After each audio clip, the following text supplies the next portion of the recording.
Yeah, we explore all these small alleys, yeah, the outside campus, a lot of small stores, very interesting. And find a good restaurant last night. Yeah. Maybe let me start. Yeah. Okay, let's start. Today we have a lot to cover. And so maybe I speed up a little bit. So in the last lecture, we talked about this symmetry and dual symmetry. Basically, it's order operator and the disorder operator. And so in particular, for a system with a symmetry, ordinary symmetry, it always have a dual symmetry. And the issue is how to see the both symmetry explicitly. We mentioned that one way to see them explicitly is to view our symmetric system as a boundary for one higher dimensional system. The one higher dimensional system is in a trivial symmetric product state. So it's symmetric, but it's product state, so basically you can remove them. But then after we include them at one higher dimension, we can gauge the symmetry in one higher dimension and get a G-gauge theory. In the G-gauge theory, the symmetry, dual symmetry will be explicit because the gauge charge is the original symmetry charge. The gauge flux became dual symmetry charge. So this is a way, gauging in one higher dimension is a way to see both symmetry, dual symmetry explicitly. And so this became very useful, very important. So we want to using that picture to look at the symmetry. And so it's a more general way and a more complete way to understand the symmetry. So this we are going to use this picture. And so in general, this works. And for any symmetry in any dimension, we can just view this symmetric system as a boundary for a symmetric product state in one higher dimension. The bulk has a very high energy gap. Then we gauge the bulk.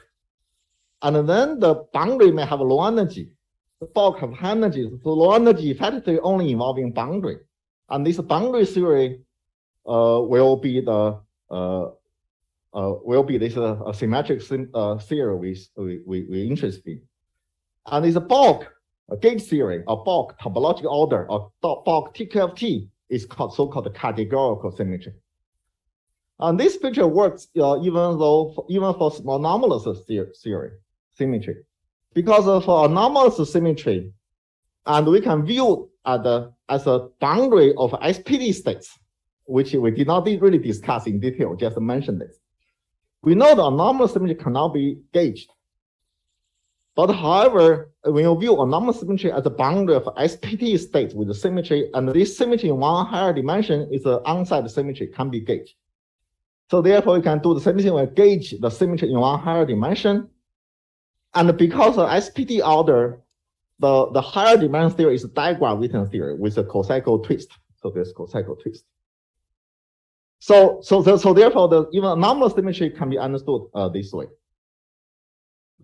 And also this kind of holographic picture, maybe one thing is that this holographic picture works for discrete finite symmetry. For continuous symmetry, we have trouble because gauge theory in one higher dimension for continuous group is gapless, and then we don't have an energy scale separation. And so this holographic picture have some problem for continuous symmetry.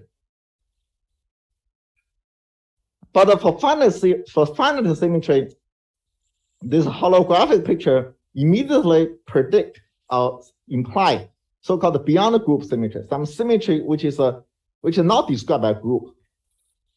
They're very simple. That when you have a non-abelian symmetry, the dual symmetry, we have a point charge, but the flux in higher dimension can be string or membrane. So in 3 dimension, the gauge flux is a string. In 4-dimensional space, the gauge flux is a membrane, so it's a higher dimensional object. So therefore, this higher dimensional object really gave rise to this higher symmetry at the dual symmetry of original zero symmetry group. The G describes the zero symmetry, and we have D-1 higher symmetry in D-dimensional space. But the point is that this D-1 symmetry is actually higher symmetry only for abelian group. For non-abelian group, you know that for non-abelian group, the charged particle have a fusion according to the representation. And then the string objects, gauge flux would fuse according to the conjugate class, because gauge flux have degeneracy, the gauge flux described by group element. But the different group element in the same conjugate class are degenerate, belong to like a different component of same thing. And the fusion of conjugate class is non-trivial. And so that means this higher symmetry actually is not abelian, because for higher group, the higher symmetry always abelian. It's a requirement for some reason. But this gauge flux in for string and the membrane, their fusion is not abelian. And so it's something beyond the group. So it's very natural. The dual symmetry of a non-abelian symmetry actually is already beyond the group symmetry, beyond the group higher symmetry. So that's kind of macroscopic picture from this holograph picture. We can actually, it's easy to construct a microscopic theory on the lattice, which realizes a higher non-group like symmetry. It's very simple. We have some random lattice, but the degree freedom live on the link. We call Gij. And then we pick a representation. This Gij is an element of a group, some non-abelian group. Okay. Then we just pick a representation of this group. This RQ is representation labeled by Q. Then we construct a Wilson line operator. So this is basically Wilson line operator. We view Gij as a gauge connection and link. This is basically Wilson line operator.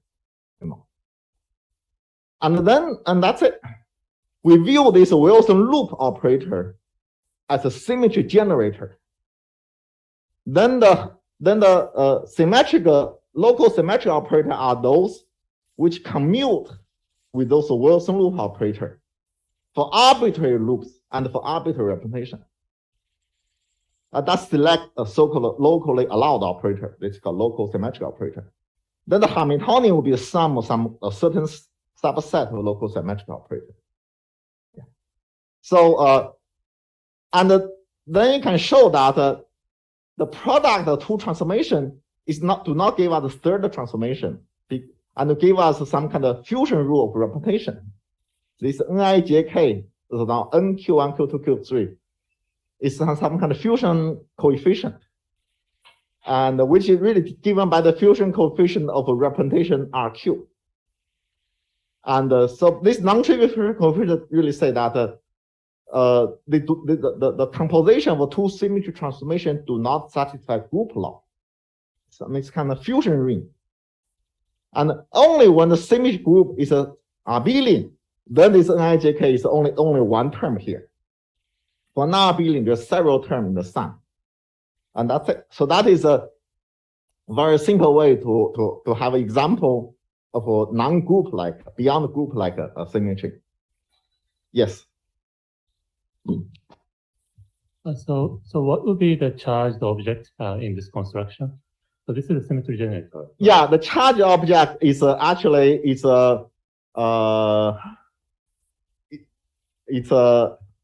so this is also, I think it's a flux, it's a gauge flux. Yeah. Mm-hmm. Yeah. So I did not write it down, but it's generated by the gauge transformation. Uh-huh. So you can do the gauge transformation on certain region, local region. Uh-huh. Then the boundary of this gauge transformation, local gauge transformation, is will be this loop of charge object. Uh-huh. for this kind of things. Yeah. So here G is taken to satisfy the cocycle condition, right? No, G is there's no cocycle here. The G just a group. Yeah, so Gij is assigned to satisfy the cocycle condition here. Gij. No. Maybe eventually, but here there's no gauge theory. Uh-huh. Here I'm thinking this is like a lattice model. Gij just group element living on the link. There's no other condition. Then all the condition you want to mention is when you have a Hamiltonian determine Lorentz dynamics. Whether the ground state such a condition or not depend on Hamiltonian. I see. Here I did not even write down the Hamiltonian. I just write down the symmetry. Then whatever Hamiltonian formed by this local symmetric operator will be the symmetric Hamiltonian, but the symmetry may or may not be spontaneously broken. So depend on Hamiltonian. Yeah. Sorry. So if I take for example just the usual non-abelian Yang-Mills theory on the lattice, yeah, what phase is that in? I think that phase is this loop condensation, loop condense. So basically, that's a spontaneous symmetry breaking of this kind of higher symmetry, because of this, and that's related to this flat connection. Because when you have connection, the Wilson loop operator all become one. So but however, when you wrap around the system differently, they do not commute. So that's a spontaneous breaking of this algebraic higher symmetry. Yeah, very good question. Yeah. So therefore we have this symmetry which is beyond the group. Remember that when we have a group-like symmetry or even higher group-like symmetry, we know how to compute this so-called categorical symmetry. We know how to compute topological order in one higher dimension, give this holographic view of symmetry. But for the beyond the group symmetry, we have trouble because we don't know how to gauge. Yeah. But there's a more fundamental, more basic way to compute this categorical symmetry. So it's really that. So what is symmetry? Symmetry actually is algebra of a local symmetric operator. So-called symmetry is a way to select so-called a set of local symmetric operator. So whenever you give a set of local symmetric operator, you have a symmetry, you know. So somehow but you may say, maybe I don't have symmetry. So what kind of symmetry, if you have or have no symmetry, depend on is a property of this the set you choose. So it's a property of the algebra of a local symmetric operator. So from here, actually, you can extract the symmetry. So I denote both the symmetry and algebra using R, because these two are really almost the same. Then what is the idea? Idea is that although this is the algebra local symmetric operator, this algebra actually contains extended operator. Because in higher dimension, in 0 dimension, that's it. You have local operator, product local operator is local operator. But there's spatial dimension, which is very important. Then you ask yourself, what's new in higher dimension? Because in higher dimension, you can have local operator and local operator, local operator, local operator. You can multiply many local operators and get something very extended operator. So this is a new feature in higher dimension, and one should emphasize this feature. And so actually, in higher dimension, the algebra of a local symmetric operator contain extended operator. And then from this extended operator, they have a special thing. We can derive so-called braid fusion category. Actually, it's non-degenerate braid fusion category. And this non-degenerate braid fusion category corresponds to topological in one higher dimension, which is a categorical symmetry. But last step is not necessary, actually. That is last step only works for finite group. But sometimes if symmetry is not finite group, we can stop here. I think there's a non-degenerate braid fusion category with infinite number of elements or something like that. It's just the higher dimensional physical picture is missing, but we can still, this level still works.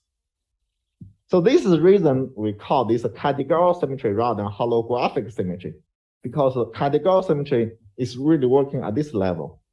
We don't need one higher dimension to make it work. But for finite symmetry, we have this one higher dimensional picture, which we can do using more physical intuition. And but for continuous group, maybe we should stop here. So let's just quickly give some idea what is this what is this thing. So the word, let's say that we have an extended operator.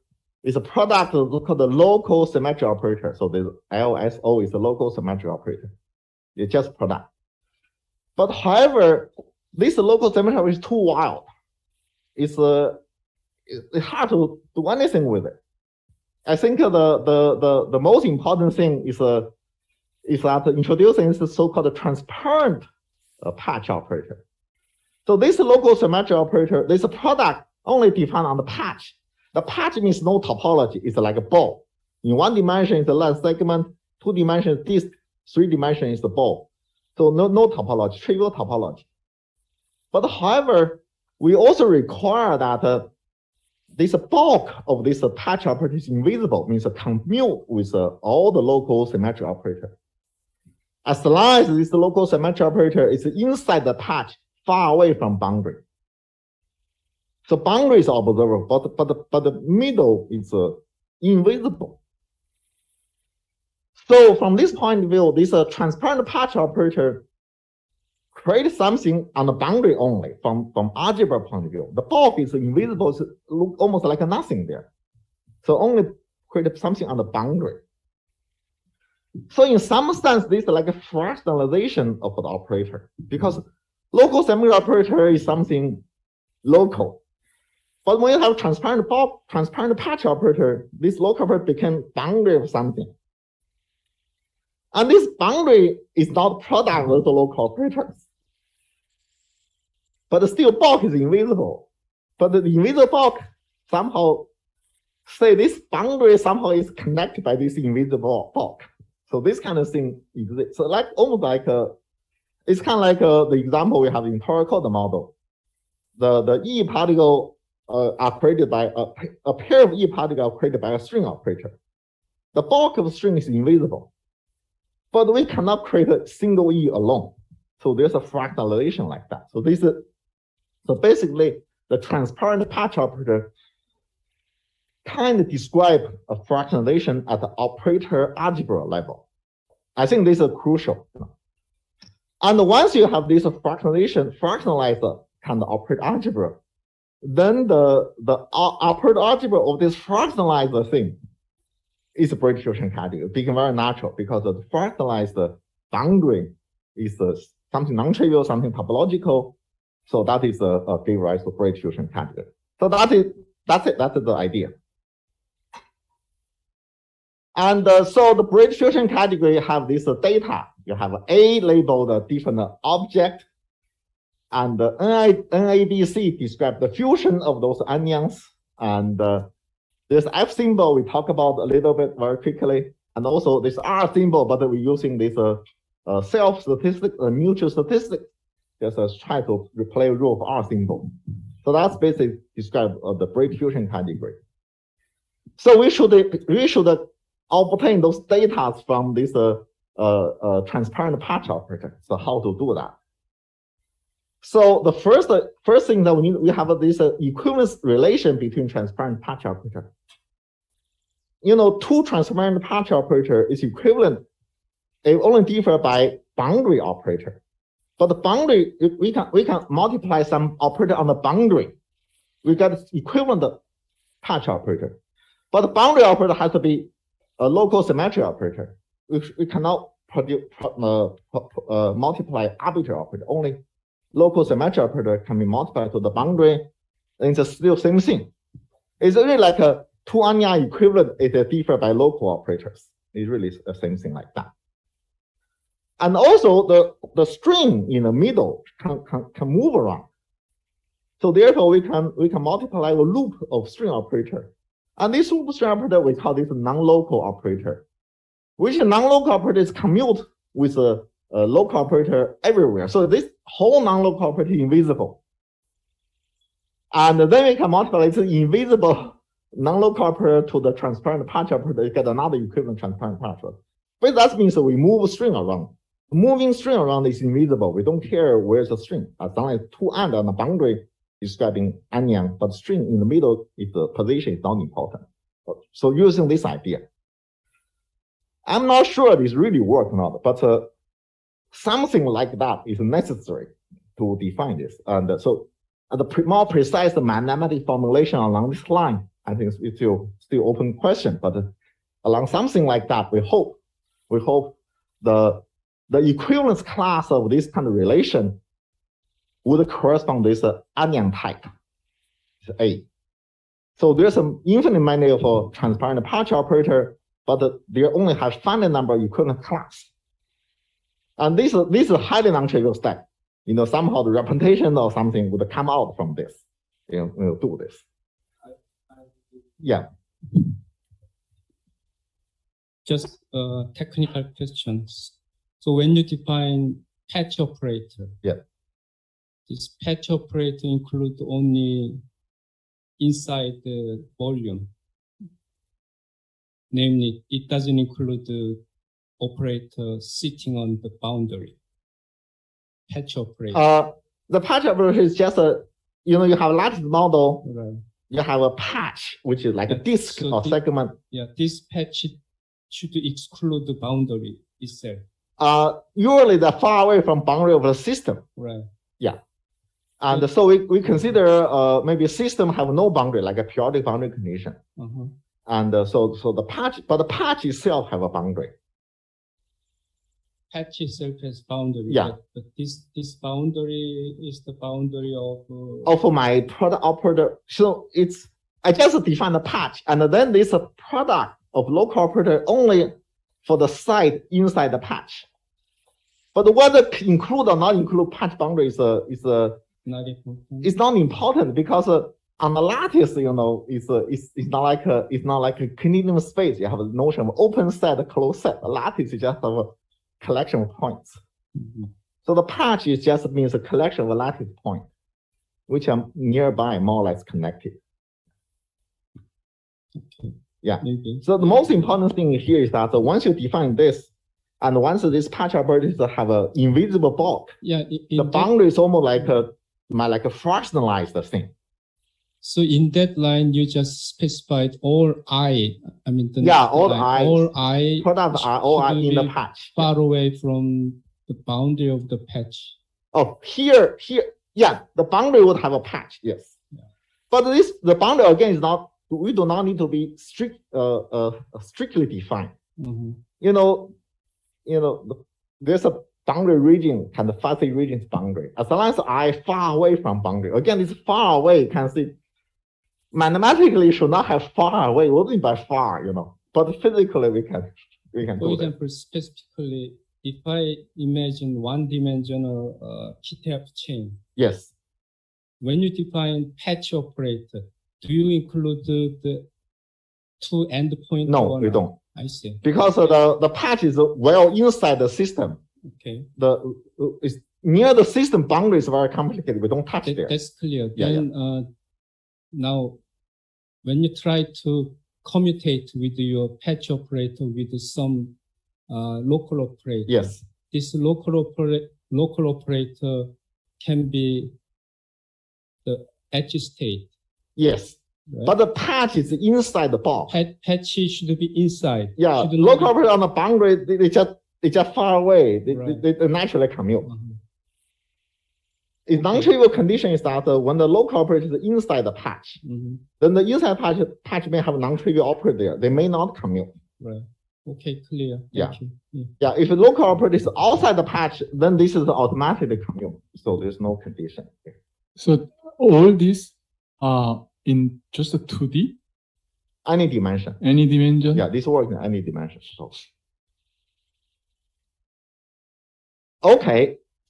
And so then we had to choose a proper representative in each class such that they can join very nicely. Because whether they can join nicely, ij, jk gave us ik, depend on the boundary. We have to choose a boundary very carefully. So the algebra is simple, they join. And also we need to choose this non-local operator. So these two strings are really on top of each other. And then this product of this patch operator gave us a fusion ring. This is at this level is kind of wishful thinking. We don't have a very rigorous general mathematics. And but maybe in conformal field theory, there's something along this line. And but at least we have some examples to show it really works. And there's in conformal field theory, there's some conformal net and something like that. And it's along maybe more rigorously defining this kind of structure. And again, using this T-patch operator, we can compute F symbol. So actually, this way is you can forget about this fusion space splitting, things like that. This probably is a much more concrete way to compute and define F symbol. It's just that you know this like in one dimension, let's suppose concrete things. We have one-dimensional things. The one-dimensional segment creating a pair of onion A and A bar on the two ends. That's what the transparent patch operator means. They also compute the hopping operator from one end to another end, onion hopping operator. So therefore, for example, we have a three onion A, B, C. We want to fuse them in different ways. Basically, we want to using hopping of A and B and to put A, B, C together in one place. This is A, B, C on a single site. Okay, and there's two ways of fusion. So if you fuse AB first, it's like we hop A and B so that AB is sitting on one side. And then we bring C to that side. So all three onions in the same side, basically. And then we have different way. We can make a BC on the same side and A last. And the hopping is designed very carefully. So all these two processes using exactly the same three hopping operator, but they place in different order. So here the below is that is A hopping, B hopping, C hopping. It's just these two. This is space-time picture. This operator product picture. And then you can see just different order. And so therefore, the phase difference of these two fusion is F symbol. That's defined F symbol. And so therefore F symbol can be computed from this patch operator. That's the kind of it works at least for abelian. For non-abelian, maybe there's another subtlety. For abelian case, it works. Yes. Is the right hand side is also sum or it's just singleton? What's this? Yeah, on the right hand side.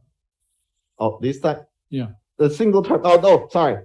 Thank you. We don't sum of A, B, C. There's no implied summation. It's single term. I see. Yeah. This is for abelian case. Actually, F symbol have a sum in general, but that's for non-abelian case. So here I just write down some very simple-minded abelian case. Yeah. And yeah. So you don't need any. I mean, the parentheses. Which one is the first, and so on. Oh, you said this is abelian. Yeah, the order. No, not abelian. It's A, B, C. This is B, C, A. This operator is not commute. You can say A, B, C, and B, C, A. Yeah, they are associated. The automatic. When you write this way, the operator part always associative. So I hope this Pandic identity is always satisfied if you construct this way, because it's from operator. Then we can also do this self-statistics. So we can have A, B. Then we can using this three hopping, you know, to get to exchange A and B actually. But so that when you exchange A and B, you cannot compare. And because of the final state, this is AB, the final state is BA. We cannot compare the phase. But when A and B is the same, then we can compare the phase. The initial final state is really the same. And so when A and B is the same, that's only when A and B is the same. So now you can say AAA, they're OA. Then the different order of these three operators, but in different place, give us self-statistics. And then this is simple. We can have mutual statistics for A and B. That is A and B, and A and B, just different order, but straddled in differently. So this we discussed. when two patch operator kind of straddle non-trivially, they may not commute. Non-commutativity means they have mutual statistics. So usually this picture. So that's kind of like an R symbol. So you can see, at least in simple case, those S symbol, R symbol, fusion rule, they're all there. And so in this simple case, we show that this transparent patch operator generate a braid fusion category.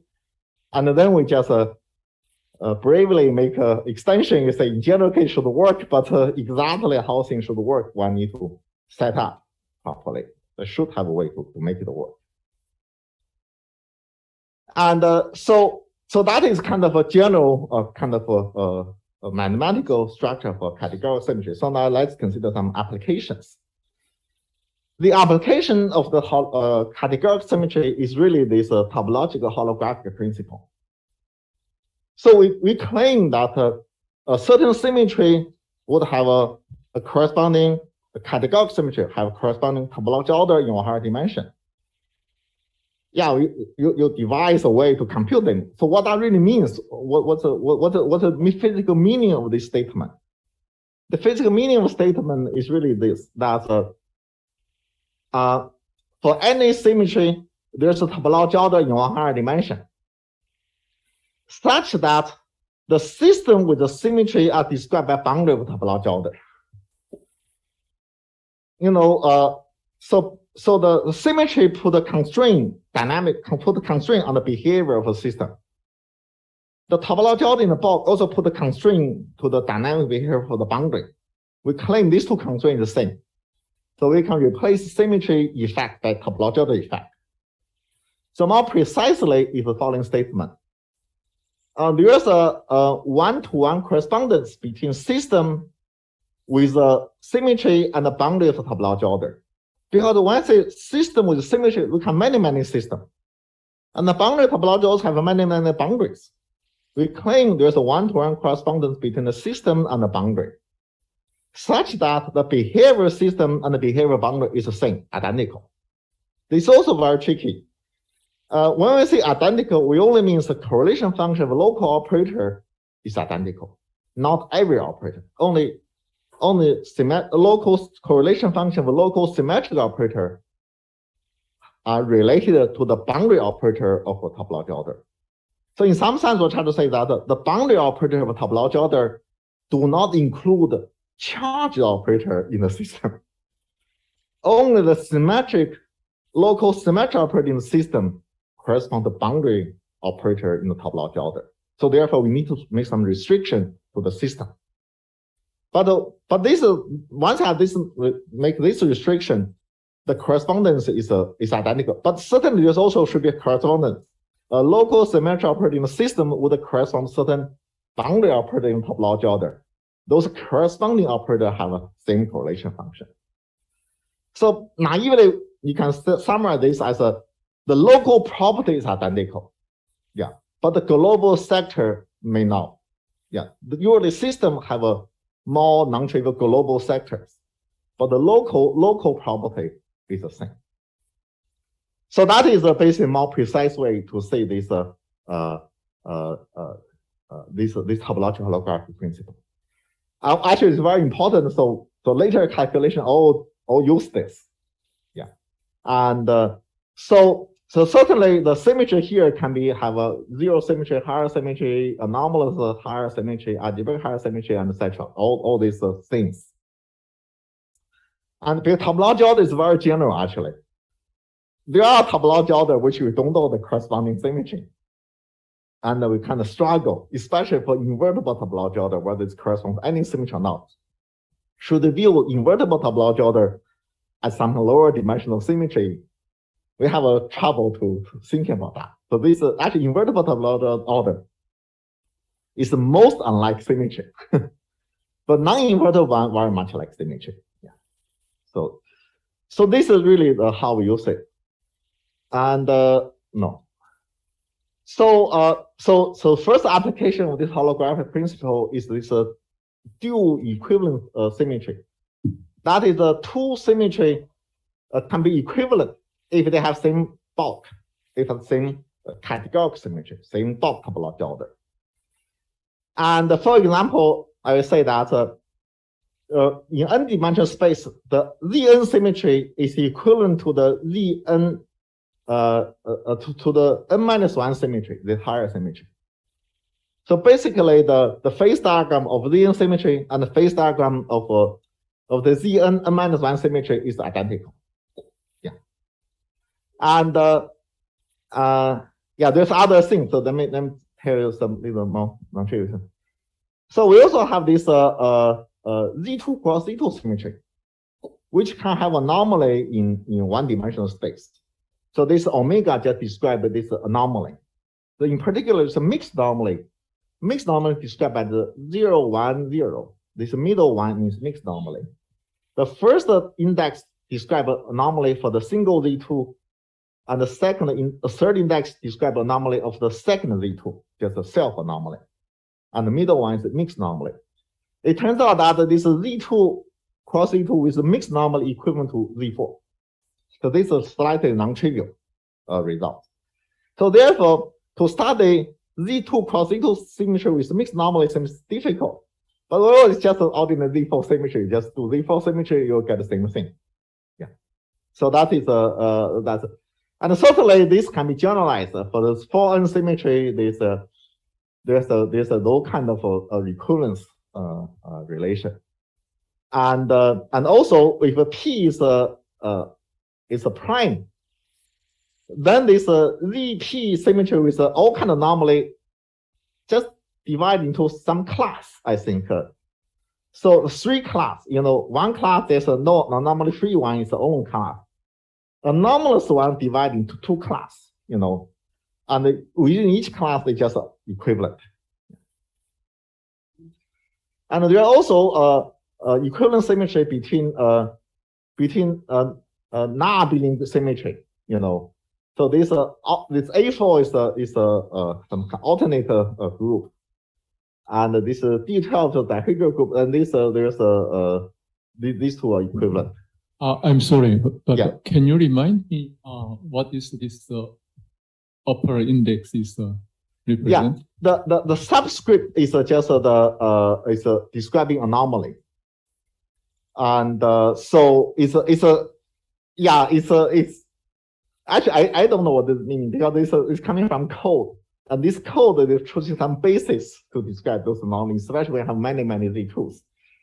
And the basic choice is not my code, so I don't know the basic choice. But anyway, it's some anomaly. For example, this the Z2 cross Z2 cross Z2, 3Z2 with certain anomaly, some mixed anomaly, would equivalent to the Q8 or D8, depending on the anomaly type. Actually, these 2 results is known, but here we just get a more equivalence relation. Yes. And equivalent here means that the corresponding topological orders are the same. Exactly. So the bulk topology is the same. Yeah.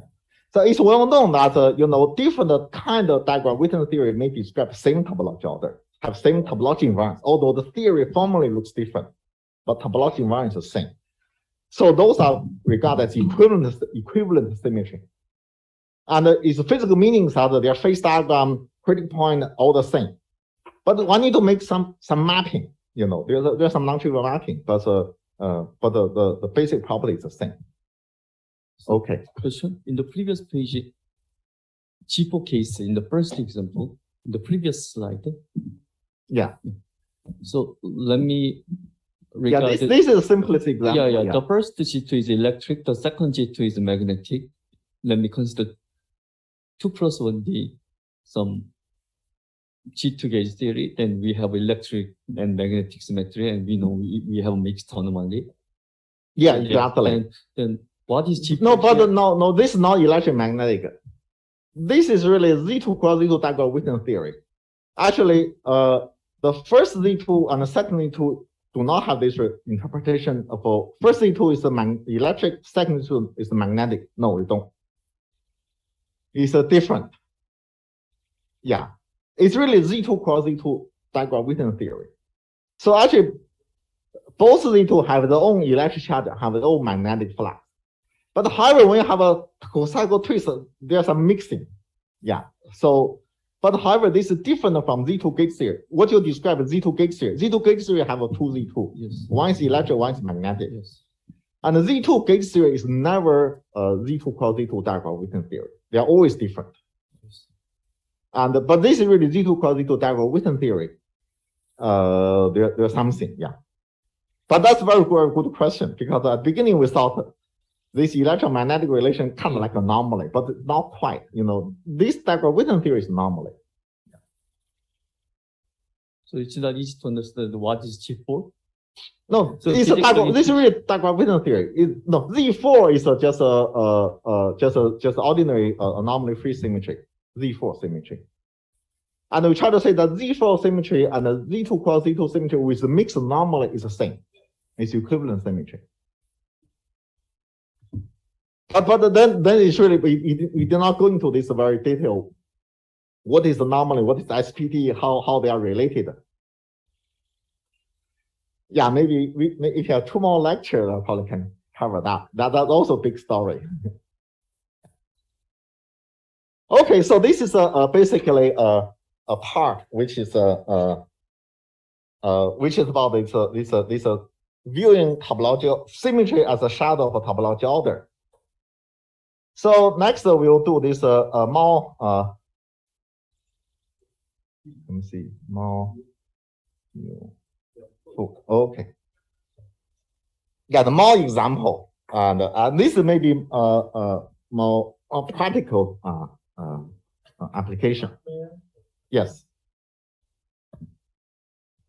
So I think this categorical symmetry, deals with the, original symmetry and its dual symmetry Yeah. equal fitting, right? Yeah.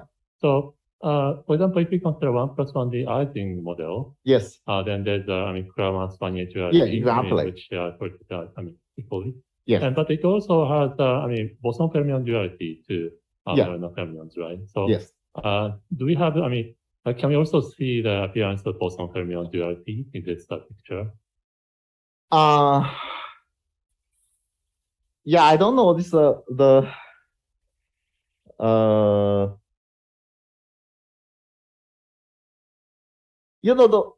little bit difficult to see from upper algebra point of view. It's the same. Actually, indeed, if you can using this the boundary. Let me see what is whether there's a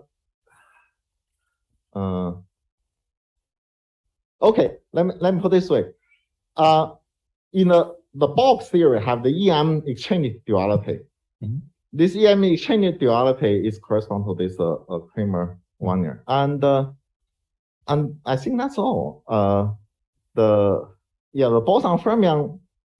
I don't know whether have a natural interpretation here, because whether that's just formalism have something, or whether there's a real content. So there may be some way to realize the boundary, with fermions starting from the boundary. Yeah, the point is that the different duality correspond adding different choice of boundary, but there's only two boundary, either E condensed or M condensed, and E plus M do not condense. But what I try to say is there can be other things, because here I did not talk about the fermionic theory. And if you talk about the so-called fermionic theory, maybe there's some other formulation which make it so you can address how bosonic theory is due to fermionic theory. Because here we only talk about the bosonic theory. We did not formulate the fermionic theory. So I think maybe that's the reason I have difficulty to answer your question. If you formulate the fermionic theory, maybe there's some reason, some case bosonic theory can be due to fermionic theory in some sense. Yeah. But I need to formulate the fermionic theory first. Follow-up question. So let me ask you this question in this way. Suppose I start from fully fermionic G2 theory instead of bosonic G2 theory. Fermionic fully fermionic toricode. Yes. Then I go to some boundary H. So can you? It's the same. The same. fermionic G2 theory in 2+1 dimension is same as the bosonic theory in 2+1 dimension. They are same topology order. The reason is that because fermion carry gate charge, the gauge invariant object have the same problem, same property. So the Z2 gauge theory capital fermion matter and Z2 gauge theory capital boson matter is equivalent, the same thing. So that's why we do not even distinguish them. We call them Z2 gauge theory. I'm somewhat confused. So if I consider some Maxwell theory, fully bosoning Maxwell and fermionic Maxwell. In 3 dimensions, they're different. In 2 dimensions, 2 plus 1 dimension is the same. I see. Yeah. Indeed, you're totally right. In 3 dimensions, the fermionic Z2 gauge theory in 3 plus 1 dimension have 2 versions. One is the charge is boson, another version charge is fermion. Yeah, probably I will talk about that tomorrow in the math department. Yeah, but this is very important. In 2 plus 1 dimension, they're the same theory. Okay, so as a last, maybe most important application of categorical symmetry is as I mentioned in the first lecture. Our dream is that using categorical symmetry to systematically understand, even classify, if we really push all the gap and the gapless theory, both in a unified fashion. Okay. So how that be possible? You know.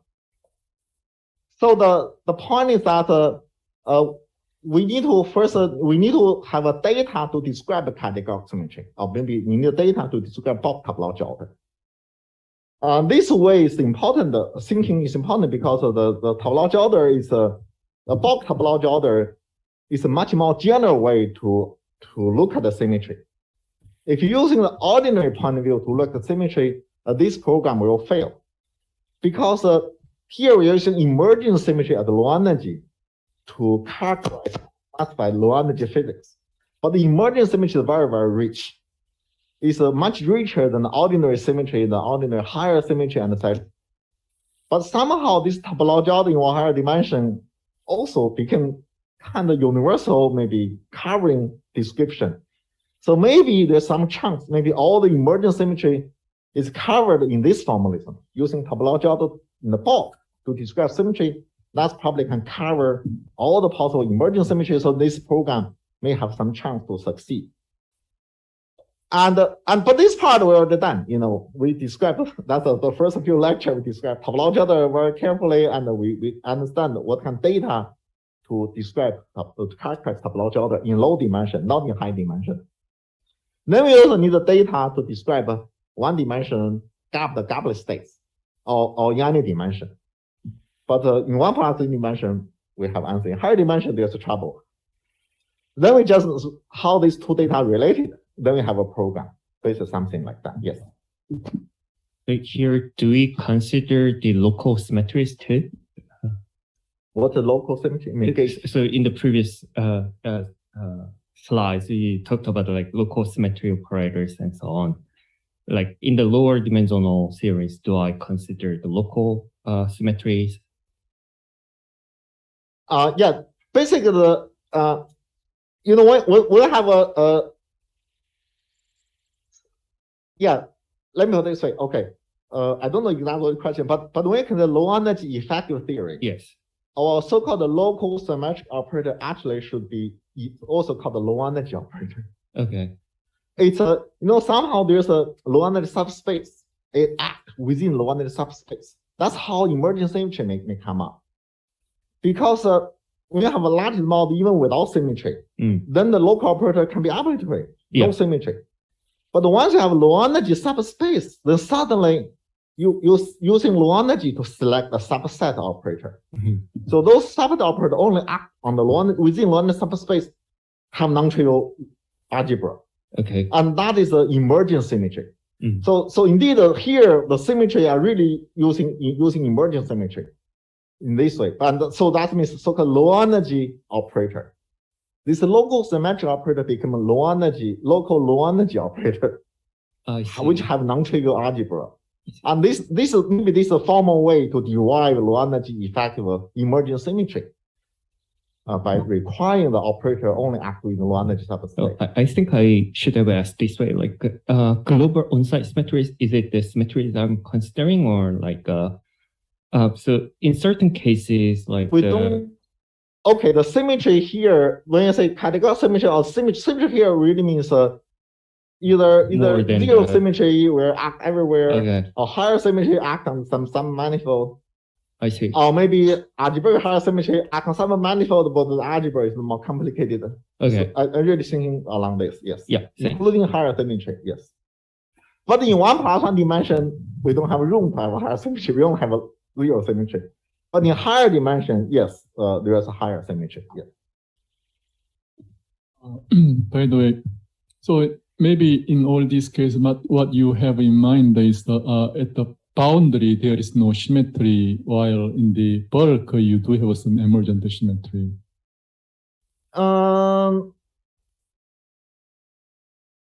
Yeah, actually in some flavor. Okay, at the beginning, we do have boundary or have symmetry.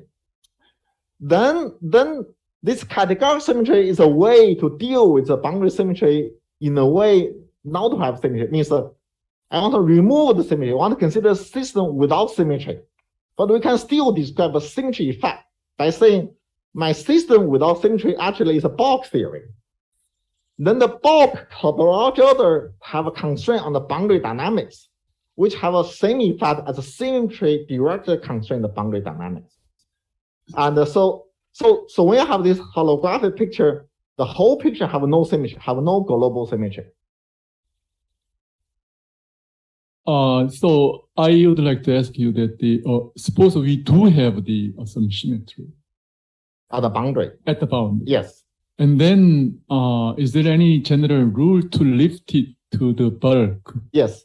That is then we view this boundary system as this is our system with the symmetry as a boundary of a bulk.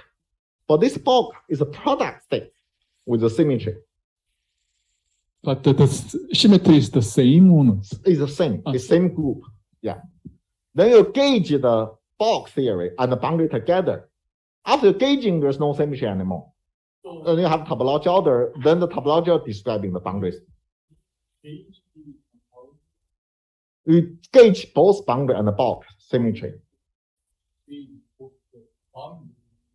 Actually, you gauge the bulk. When you gauge the bulk, there's no way to not gauging the boundary. They are connected.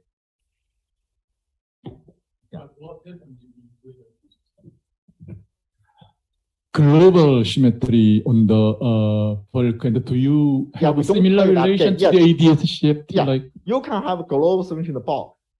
oh, But you that's can have a that. more situation. I did not consider that situation. And what I don't need to, because our strategy is that we have a system with a symmetry. We want to use another system without symmetry to simulate a system with a symmetry. This is possible, but my other system have a bulk, and the bulk have a topological order. So therefore, our original system with symmetry is simulated by the symmetry by one higher dimensional system, and so we play this game. The certainly means why you do this, this is like it makes things very complicated. But actually, you'll see a lot of things when you play this game. You see more. Actually, I feel this is very, very important. We should, maybe let's just say our all the way of symmetry are all wrong. Maybe I feel this that's not too much. It's not wrong, but at least it's not convenient angle. And so this holographic picture is a much more convenient angle to look at the symmetry. So certainly we need a topological order described by ST matrix. And here just actually not review. The ST matrix can be actually computed from the wave function overlap. On the torus, you have a degenerate wave function. And S matrix actually is a wave function, the degenerate wave function labeled by alpha. And then we can do 90-degree rotation and consider wave function overlap. And our system have no 90-degree rotation symmetry. When you do this 90-degree rotation, it's not symmetrical transformation. The overlap is tiny. Actually, it's a very, very small. It's area just coherence length. So it's almost no overlap. But however, if you do things more carefully, there's a very tiny overlap. That's leading term. Area term proportional area, then the subleading term is universal. Like entanglement entropy, which I did not cover here. The leading term is not universal, it's very tiny, but if you zoom in, the subleading term part is asymmetric, just waveform overlap. Some more product S and there. Oh, this is S alpha beta is a fixed index. So here alpha beta is fixed. Just two wave function, rotate one by 90 degrees, then have to overlap. Certainly here we do some more weird. So this is like shear transformation from this to this. It's X plus Y, but this Y is not changed. So this is like a shear deformation, not like a 90-degree rotation. And you can also do this. Anyway, it's not symmetry. Again, have very tiny overlap. But then the constant part is universal. And that's T matrix. And we test this by this natural numerical calculation. Indeed, we have this picture. So to understand this relation between the bulk topological order data, which is ST matrix, and the boundary theory, then we need to have a little bit of understanding where this degenerate ground state come from. What is picture for the degenerate ground state on the torus? So here we think of our torus is a space is torus. Then we think of the space-time is a solid torus, which is so the past history is the inside the torus. So this blue one is a solid torus is space-time, so the radial direction time. And usually if you evolve evolve our system, we get a particular state on the boundary. We get a particular state on the boundary, which we call the identity state. To get the other degenerate boundary ground state, we have to insert anion. So this is the anion word line in the bulk. So basically, we create a pair of anion, then wrap the anion around in one direction. And when you have an anion word line in the past history, at the current time there's no anion, but somehow this anion word line in the past history change the ground state to another ground state. So therefore, the degenerate ground state on torus actually are labeled by the anion type. There's always a trivial type of anion, which is the original ground state, but for different non-trivial type, you have anion type. So therefore, you can label the ground state using anion type. Indeed, the degeneracy is equal to anion type. You have 4 anion type, then there's 4 degeneracy. Now it's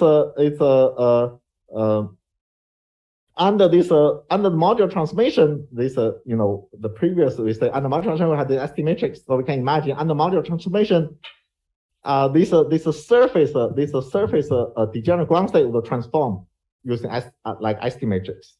So my elementary question. Yeah. In the previous page, X and Y transformation, it does not look like modular space. It is real torus. It's real torus. But the transformation, this kind of transformation is a modular transformation. It's a mapping from square to this something. The modular transformation have 2 versions. One is SL2Z as super matrix. Another version actually is as a mapping torus to itself. So XY is coordinate label torus. This XY to Y minus X is a one mapping from torus to itself. And this XY to X plus YY is another mapping for torus to itself. And this actually the modular transformation is describing this kind of transformation. The mapping torus to itself is a modular transformation. Yeah, it happened to be group happened to be SL2D. Yeah, the generator group is SL2D. Where this alpha index runs? It's a degenerate ground state. On a torus, there are several degenerate ground states, like 4 degenerate state. Then alpha beta would have range from 1 to 4. Yeah, it's just labeled degeneracy. But then here I say actually this label should be anion type. It's the same. The degeneracy coming from different anion type.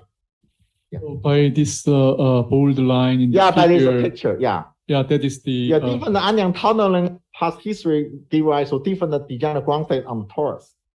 And so there's a correspondence between anion type and the degeneracy. I'm sorry, but I didn't understand the meaning. So is it inserting the Wilson line operator or? Yeah. Okay, thank you. But I think it's more general. You without gauge theory, they're similar thing. Yeah. Yeah, it is for gauge theory. Is this one is inserting Wilson line operator, and also inserting two line operator. So all those things. So it's natural to think that if you make a transformation in the space doing this modular transformation in the space, the ground state will map. Yeah.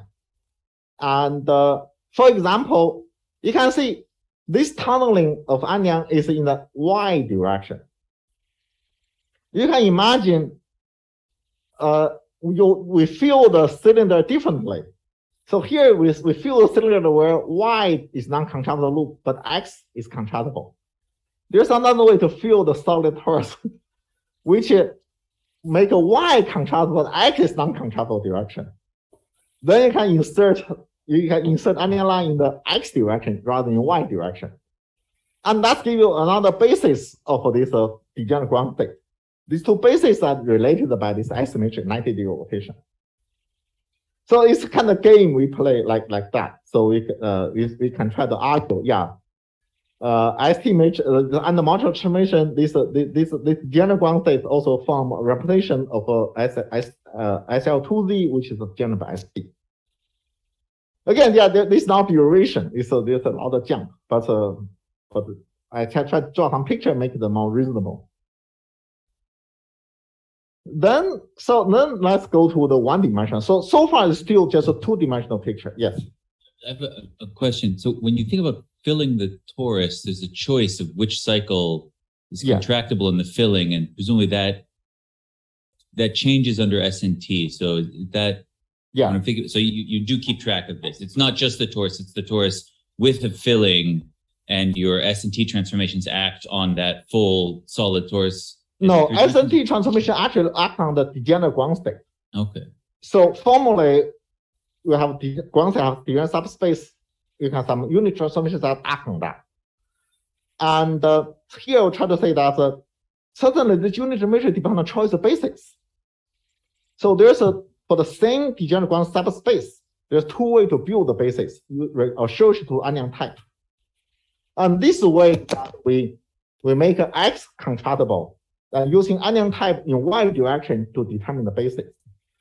And for the same degenerate subspace, you can think they come from different time of solution, and then make a y contractible using Anyang along x direction to build the basis. And these two bases span the same degenerate subspace, but they are different bases, and they are related by this S matrix. So that is the way to understand why modular transformation, enter here. So in one dimension, how do we describe a data for one-dimensional system? Well, partition function. And here we define more general partition function. Partition function depends on tau, which is shape of space-time. So tau describes shape of space-time. It's kind of like this. Tau is you can say, if you say this space vector is a 1, there's a complex number is this vector. So that depends on the shape of this space-time. So you can think this is different tau have different shape. Then partition function may depend on the shape of space-time. And in condensed matter, we can define this as the following. If you have system 1D system with size L, the ring size L, then the partition function usually just a Hamiltonian with a beta. Okay. But this beta is a parameter that's an imaginary part of tau times system size times inverse velocity. So this is our beta temperature. And then we also, but the real part of tau is just a real part of tau times L is translation. So that means usually partition function, we just do partition function. But here we do partition function. Before we take a trace, we translate, then we take a trace. So this additional twist by translation describes a real part of tau. And so that gives us space-time. It's a slanted space-time because this additional translation. And so this partition function is a data for 1+1D system. So we want to relate the data of the topological order ST matrix with this data tau, the Z tau partition function. And usually in 1+1D system, this partition function have modular invariance. Okay. But however, this so-called real usual situation is for pure 1D system without bulk. And this we call the system without gravitational anomaly.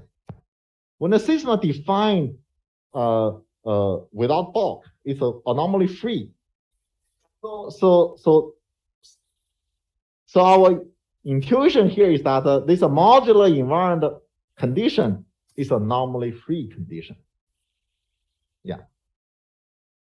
And we have an anomaly because we are considered boundary of bulk topological order. This 1+1D system is supposed to be anomalous. Then the anomalous, the point of anomalous 1+1D system have a multi-component partition function. The partition function have many components. That's the key. Why it have many components? Because so this axis is space and the vertical direction is time. And then this blue one is a bulk. We can insert onion word line in the middle, do not touching the boundary. So like inserting onion word line in the bulk, the boundary is not affected.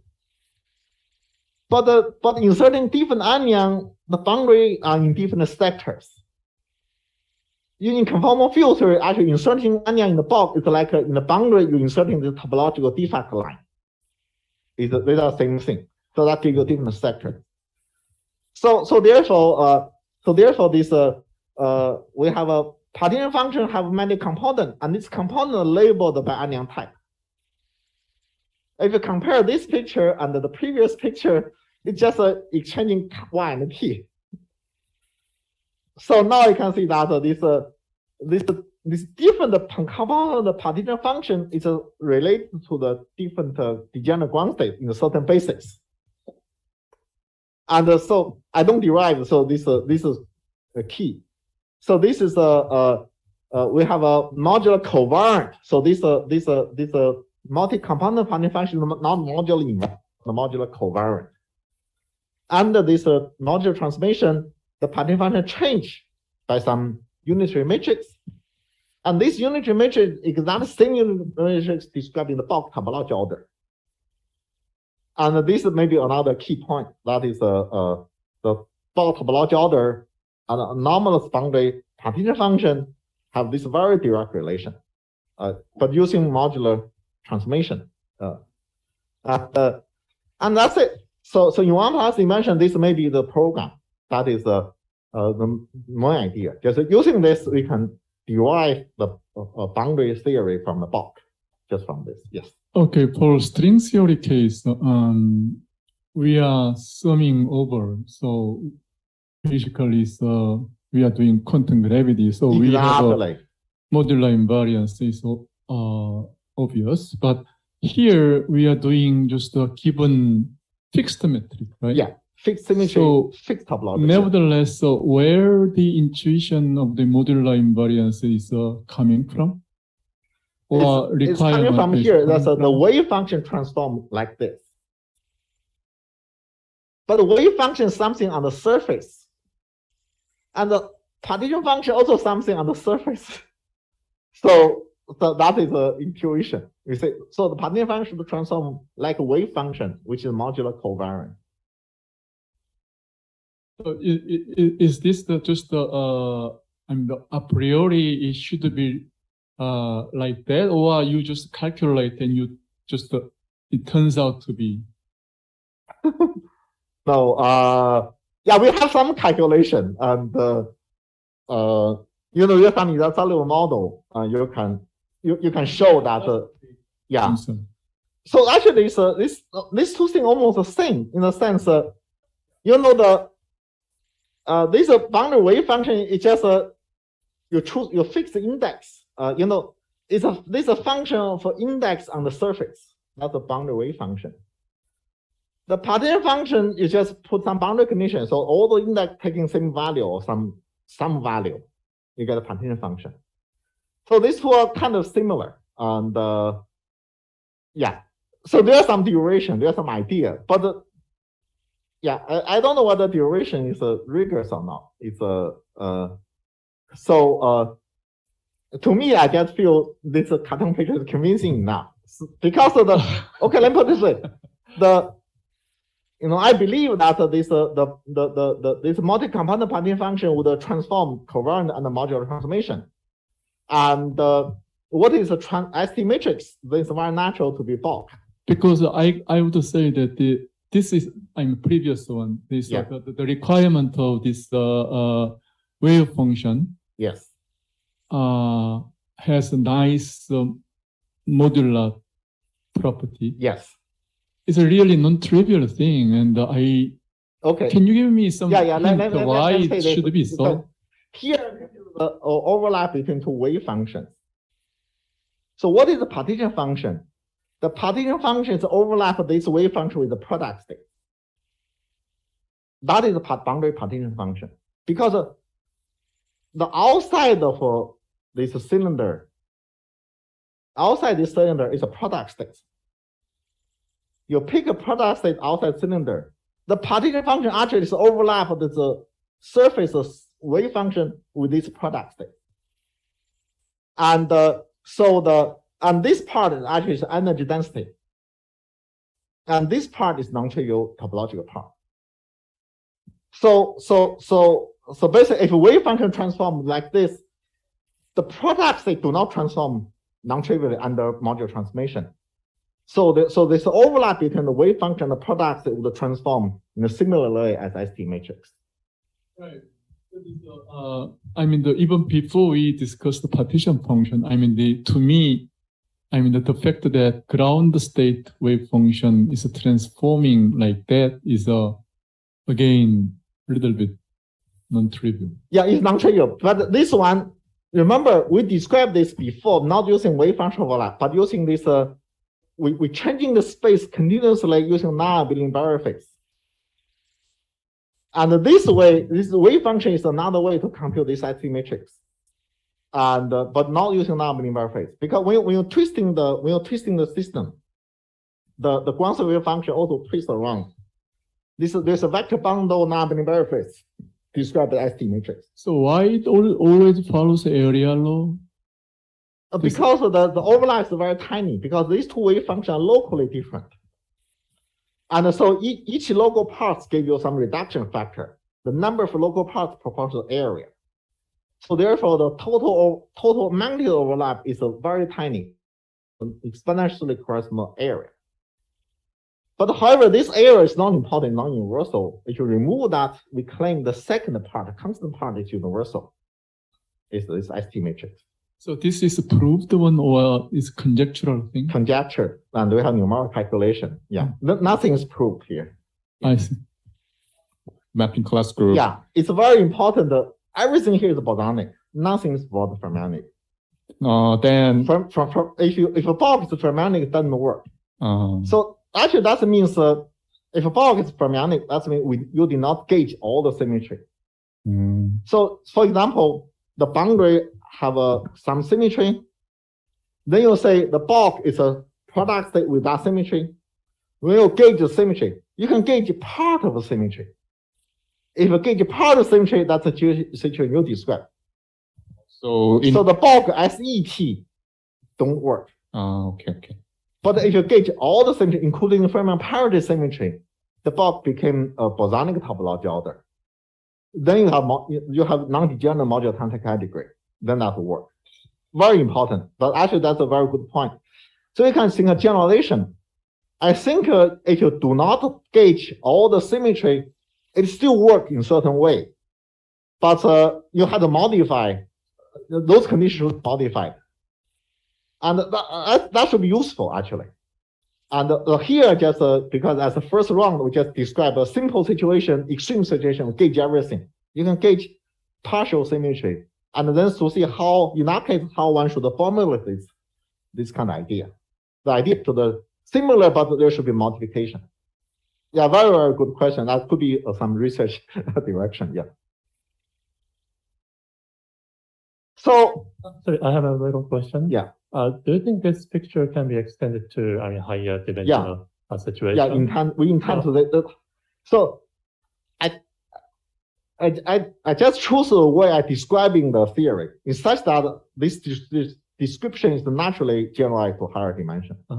So, because this estimation is really a mapping class group which work in any dimension. So in higher dimension, there will be higher dimensional anyons which can be inserted in the there's a loop and the strings and I guess, do you think we need to provide additional data to S&P matrices? Maybe. Even in full dimension, the estimation is not full description for module tensor category. So therefore therefore this is partial theory. And so how one include additional information? That's a big question, you know. And even in 2+1 dimension to 1+1 boundary, there are issues. There are things that beyond this estimate module data. This one need to do something more here. So again, you know, this is a program and a direction, and at the moment, it kind of initial state of this program, and there's a lot of subtlety and need to be completed. How important is it to be only thinking about orientable manifolds? I mean, if you think of the toy examples of quantum Hall states, then you have a magnetic. You have a very good question. So, but you can see here we only consider this the internal symmetry. I did not consider the space-time symmetry. That's yet another direction. How one incorporates space-time picture in this program. I don't know. This is that one. I have less clue. But that's actually should be very important. But when you said you have these numerics, do you have? I mean, the naive thing I would think is to think about some Laughlin wave functions. Do you have any things where you can define the wave functions on unoriented manifolds, or no? No, as an example we have is have time symmetry. So actually, the calculation we do simulation is really for the Topological model, but with modification, when add additional terms, it becomes no longer soluble. But there is a soluble limit. You can check your results, but even in non-soluble limit, you can see the transition. You know, and so to see this kind of thing. But however, the wave function in the whole deformation wave function have time reversal invariant. But how to extract this time? We did not probe this additional symmetry. You can see we only gauge internal symmetry. We don't gauge the time reversal symmetry, and we don't know how to gauge them. So that's really interesting. So almost like gravity, you know. Here we only gauge internal symmetry, or something like a topological gauge theory. There's no space-time symmetry. We don't gauge that. In some sense, you can say there's no gravity. But with the gravity, with dynamic, so when you gauge that, it should be dynamical gravity. Because here, all the internal symmetry become dynamical gauge theory. It's not semi-classical gauge theory. So that makes things really interesting. I don't know, for the space-time symmetry, gauge that becomes dynamical, almost like you're doing quantum gravity. So that's an open question, naturally. Very, very interesting. Okay, so that's it. Actually, from here, you know, rest is just tricks. You know, the physical picture are really just here. All the physical picture, although you know it's incomplete. But however, as a practice, this condition, although incomplete, is very restraining. So almost fulfill our needs, and in practically, we don't need more. But certainly, when you do very complicated system, maybe we need more. But for simple system, we don't need more. This is enough, usually. So now is how to solve this equation, you know. And I want to emphasize that solving this kind of equation actually is a number theoretical method. Usually, when you compute a critical theory, you do epsilon expansion, large N expansion, or something. It's like a Feynman diagram method, right? But here is the number theoretical method. And the reason I emphasize this about because when you compute this critical exponent, critical theory, you compute the critical exponent, which is a rational number in 1+1 dimension. Usually it's rational number, okay. But using epsilon expansion, large expansion to compute a rational number seems very strange, yeah.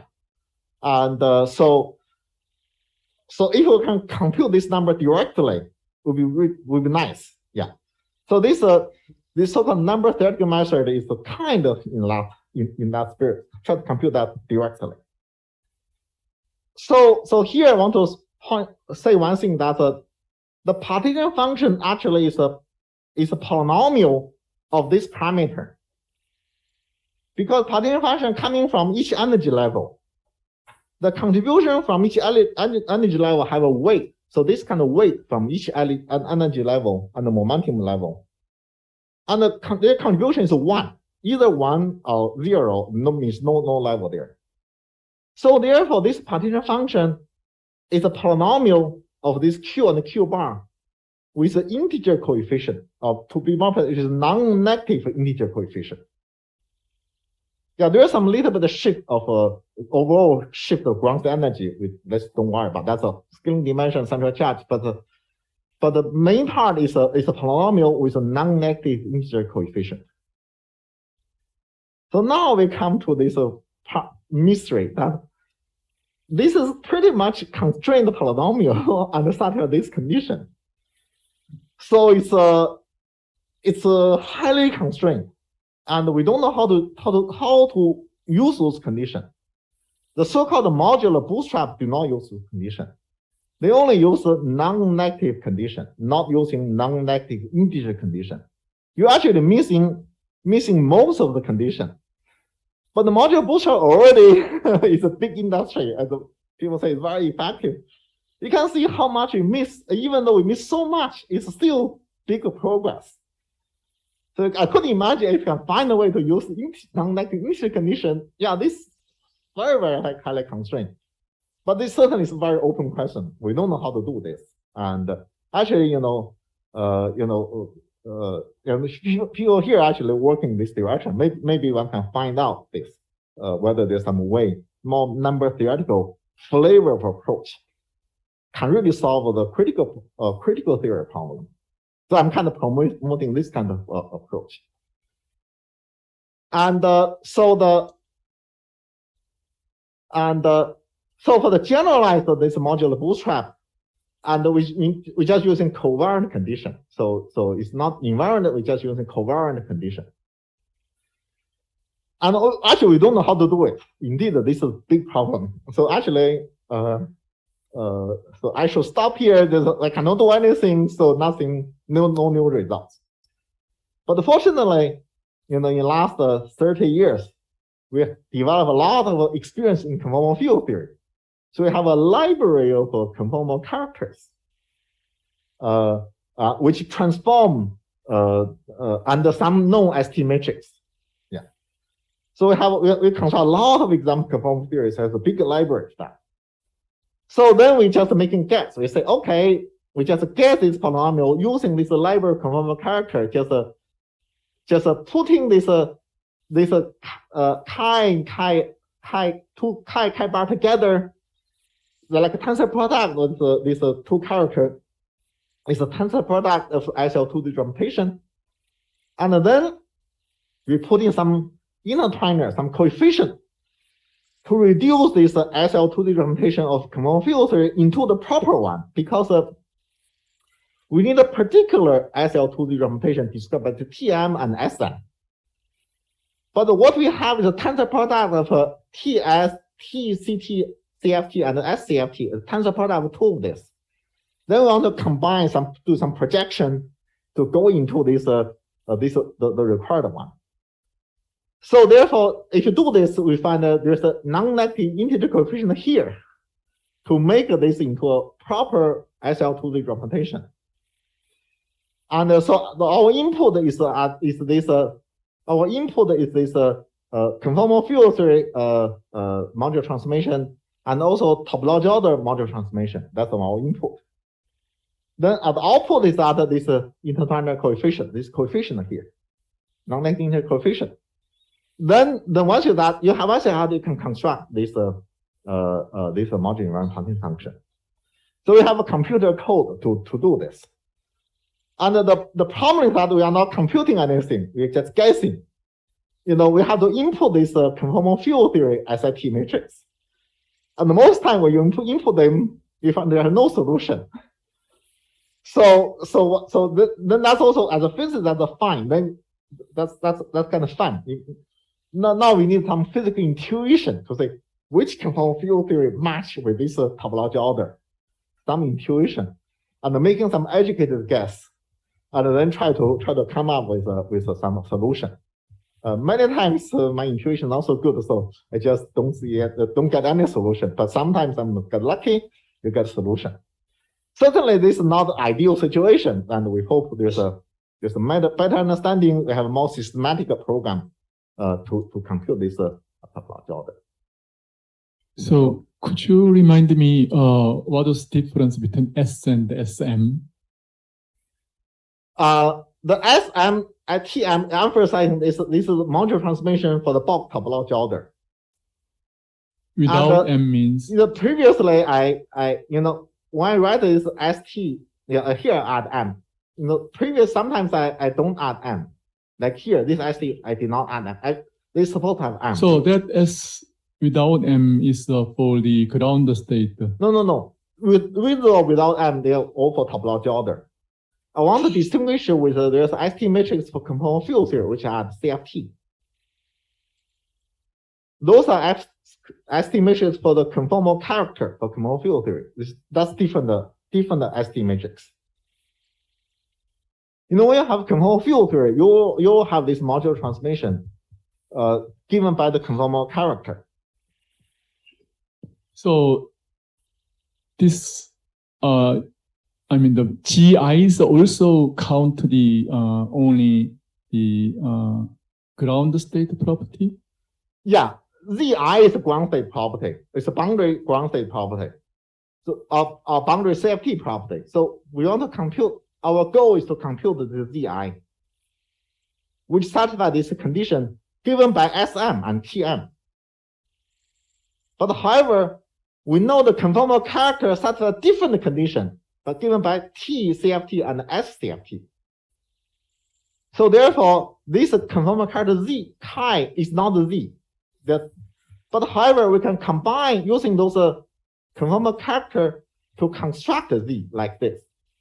The chi transform as a S CFT T CFT, but the Z transform as SM TM. They are different. Yeah, I wasn't very sure whether you by inserting these version lines or type I anion, whether they belong to the kind of ground state or excited state. They actually okay. So this partition function describes the conformal field on the boundary, which can be gapless. So that includes the ground state and the low lying excitation. Because partition function depends on both depend on all the low energy excitation. So the information of all the low energy excitation is inside this partition function. So it's a low energy dynamical property. Yeah, but that is not the really, I guess, coming from ground state wave function, right? Yes. Yeah, that is the amazing thing. So when you do the weak rotation, the ground state, now the space is two-dimensional space. We have a ground state wave function in two-dimensional ground state wave function.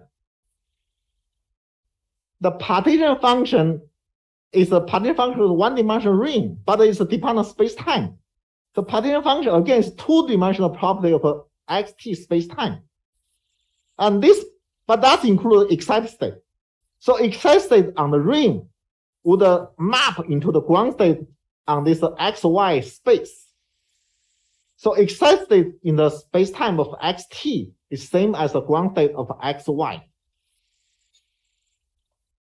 So there's a weak rotation. We rotate the y direction in the ground state. In the two-dimensional ground state, we have x, y. We map y, rotate the y into t direction. Then this ground wave function will encode dynamic property of a one-dimensional lower system. Yeah, that is what this picture. This you can this y became t here. Follow-up question.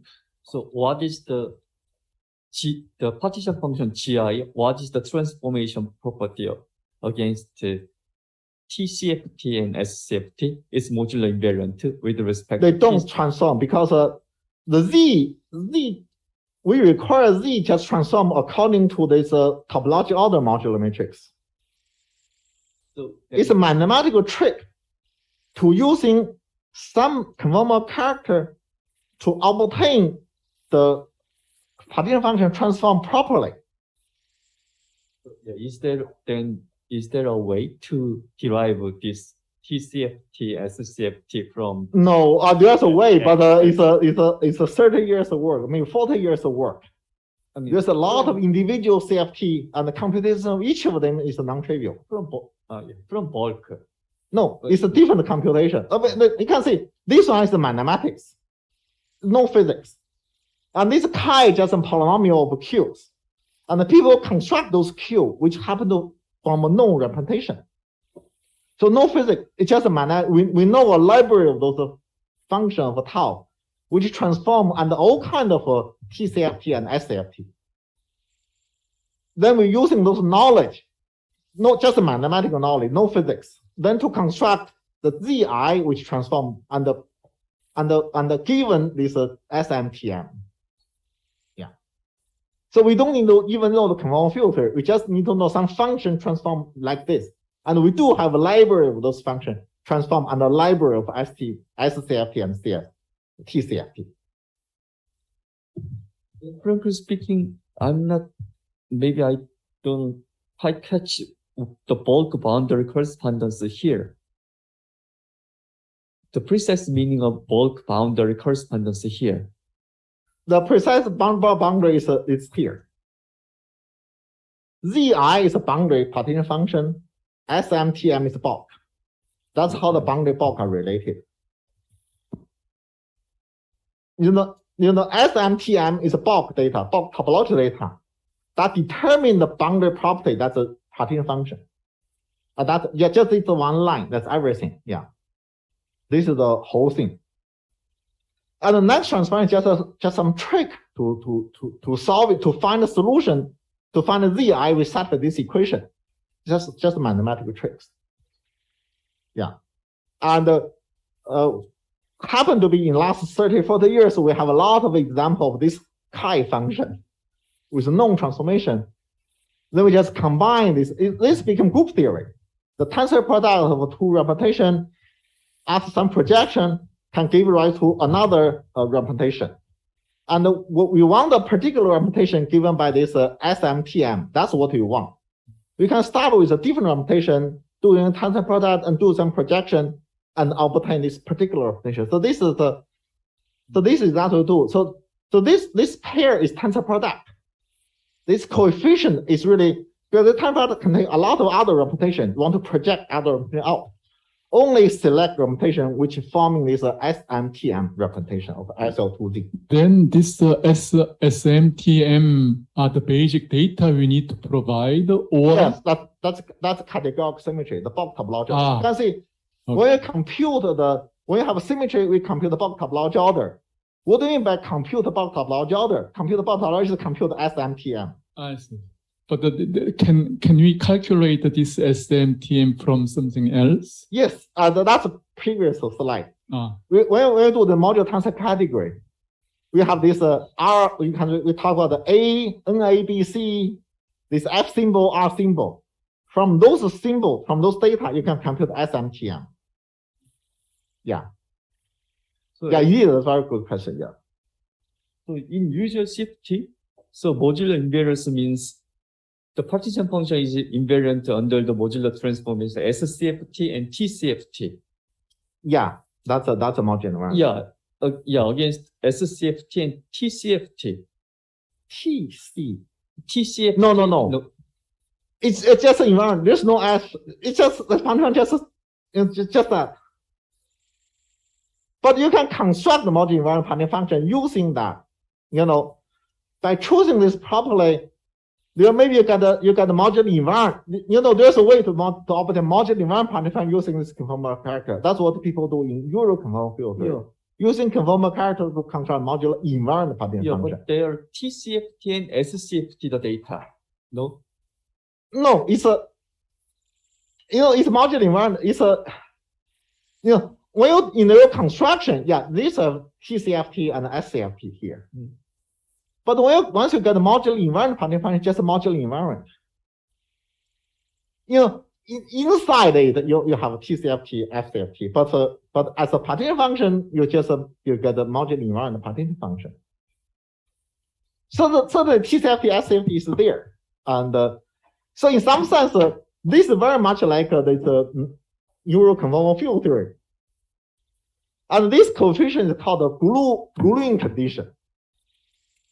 In the Euro conformal field, people want to glue them together to form modular invariant partition function. Sometimes this gluing condition can be non-unique, can be several of them. And here we do the same thing. We have gluing condition, but we do not aim to get the modular invariant partition function. We want to get the modular covariant partition function, which transform in a certain way. So it's kind of similar to the standard approach conformal filter. It's just we're changing from modular invariant to modular covariant. Yeah, that's so it's very in line in the earlier study. Hello, I have a question. Yes. I think that your bug boundary correspondence is similar to using the 3+1 dimension U1 gauge theory. In this theory, we can also have the S operation and T operation, and then this operation can induce the a 2+1 dimension. That's one I don't know. Because in first 3+1 dimension U1 gauge theory is gapless. Yeah, that's one. So already outside my discussion. So maybe I saw. And that ST transformation is a different ST. It happens to be modular, but it's very different meaning. Yeah. So my question is whether we can have some lattice realization to see this emergence of the duality wave. Because I say that the bug boundary correspondence is very similar. The duality of symmetry, you mean? Say, okay, in the Witten's paper, they show that you can use the 3+1 dimension U1 gauge theory, and you use the T and S operation to induce the 2+1 dimension duality wave. This is their paper's claim. Yeah. And they show that. But now I think that in bug data, now you define it is from the T and S measures, which correspond to the U1 gauge theory. And then if U1 gauge theory have a transformer, I don't know. Yeah, it's what I want to ask. I don't make sure. I think there's we have this there's a duality. Yes. So actually this I'm talking about the duality symmetry. It's the same thing. The two symmetry are equivalent if the bulk is the same. Yeah. So that's in the same spirit. Of this using bulk to determine duality web. It's actually all this table you can view as some kind of duality web. Yeah, sure. So I just want to say whether we have some lattice realization for the Witten's duality wave. Because language is similar. Yeah, very similar. The thing that the symmetry, because U1 symmetry, so the formalism here don't quite apply. So I don't know how. Maybe this possibility that the U1 symmetry is not gauged, and but you only gauge other symmetries. And I don't know. So this is how one apply to there. This issue. What is the bulk topological order? And basically, it should be matching anomaly. Basically, the duality edge is matching anomaly. Yes. And so anomaly is same than the same. Yeah. Thank you.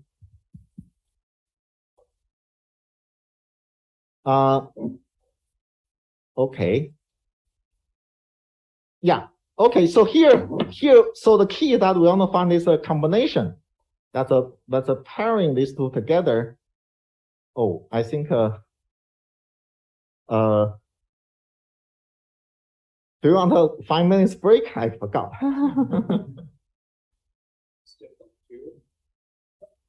Okay, yeah, maybe, yeah, if you want to go to the restroom, just go.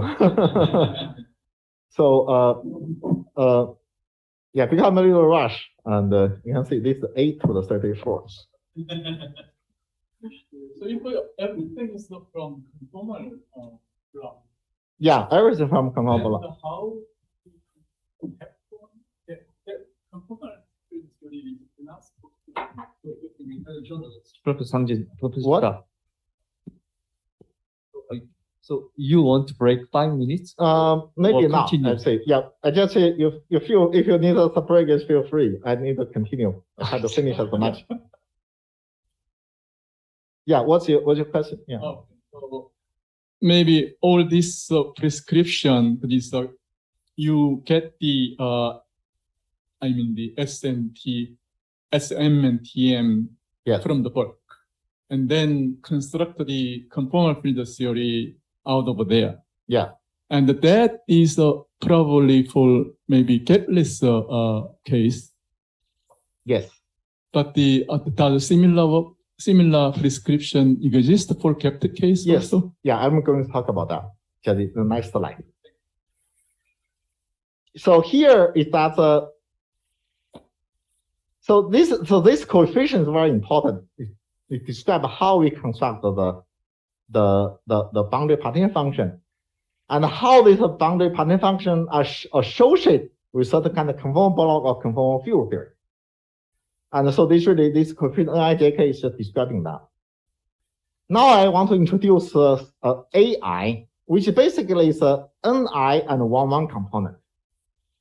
The 1,1 component is actually, conformal character also have a character which is with like unit, like a current algebra unit, not like a non-trivial sector. And so there's a canonical unit sector which is labeled by 1. Okay. So this this sector in terms of conformal field theory, this alpha is labeled primary field, and the 1 means correspond to the identity primary field. So that sector. Now other alpha 2, 3, etc. correspond to non-trivial primary field. That's that kind of conformal block. So therefore this A1 AI corresponds to Ni11, and we call this condensable algebra because only depend on the onion label, we formally can write this as composite onion and the direct sum of several onion, but how many I appear depend on this A. And the AI is an integer, non-negative integer. So just a direct sum of several other onions. So this kind of composite, and this is very, very important. So in this way, we introduce this condensable algebra. Okay. So the claim is following. So I'll explain those claims, but let me state the claim. And so actually, this is a boundary construct this way, coming from condensation for onion, from bulk onion to the boundary. Remember, when we consider Z2 gauge theory, we say there are several boundaries. One boundary is E condensed, another boundary is M condensed, and there is nothing condensed. So this is a more general way to see which condensation gives which. So this composite condenser algebra really describing condensing onion. So this A can be E, can be M, then get different boundary. But this is a formal way to do that. And then you can see which onion condensed from this expression of partition function in terms of conformal field theory. It's just a 1,1 component of this expansion. Okay, so that's 1 point. And the second point is that the condensation would break, spontaneous break conservation law, like in bulk, like a Z2 gauge theory. E have mode conservation. Then in the E condensed boundary, this mode conservation is spontaneously broken. And so therefore, therefore the categorical symmetry is broken down to something smaller. Okay, so there's a notion that we have a smaller categorical symmetry induced by onion condensation. So this is like unbroken symmetry. The unbroken symmetry have a corresponding categorical symmetry we call the M/A. So this kind of thing are also important. I will explain in a moment. Then whether the boundary is gapless or not depends on whether MA is trivial or not. The boundary can be gap only when MA is trivial. If MA is non-trivial, the boundary must be gapless. So that's another way to say that in order to get a gap boundary, we should have enough condensation to completely break categorical symmetry. If you do not completely break categorical symmetry, the boundary must be gapless.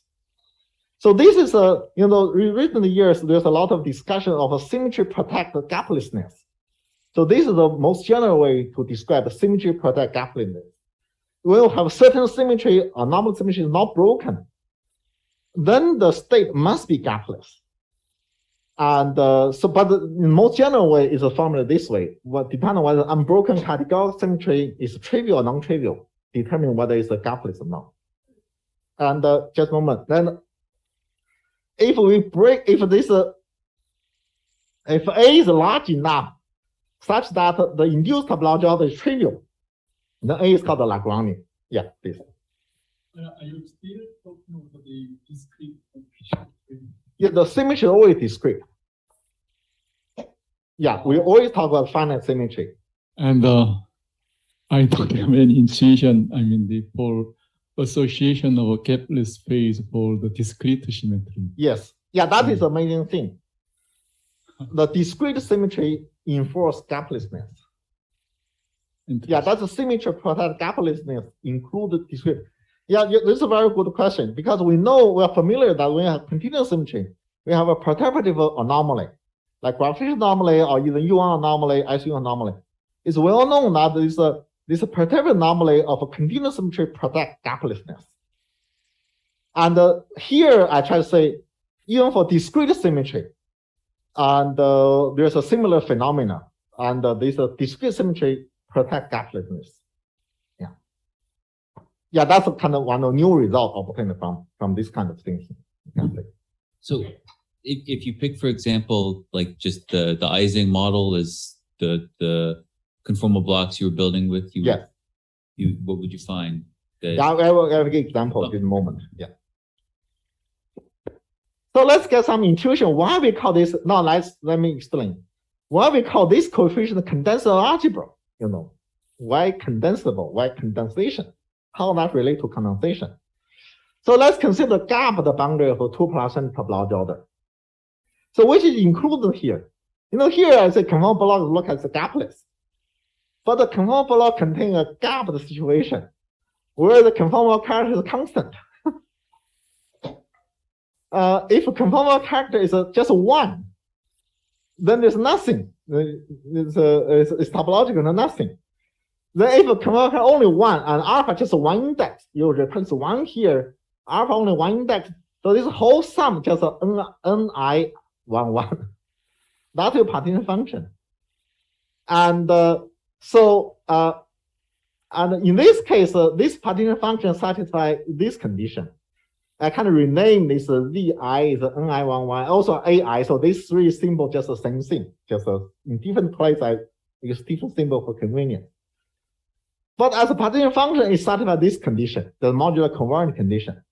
Now the A just constant, non-negative integer constant. Okay. Because A is just like one degeneracy. So that's so it has the constant. Okay. So in general, why we'll say this partition function is a ground degeneracy? Usually the partition function is a trace of a Hamiltonian. It's equal to this energy density times the space-time volume. That is partition function should be. But however, in the conformal field theory, we tune the energy density to 0. When we consider partition function in conformal field theory, there's assumption the energy density is tuned to 0, fine-tuned to 0. So I just follow the same tradition. Once you tune the energy density to 0, then the partition function is a ground degeneracy. Just this is the overall factor. So that's why this Z is a ground degeneracy. It should be this integer. That's one point.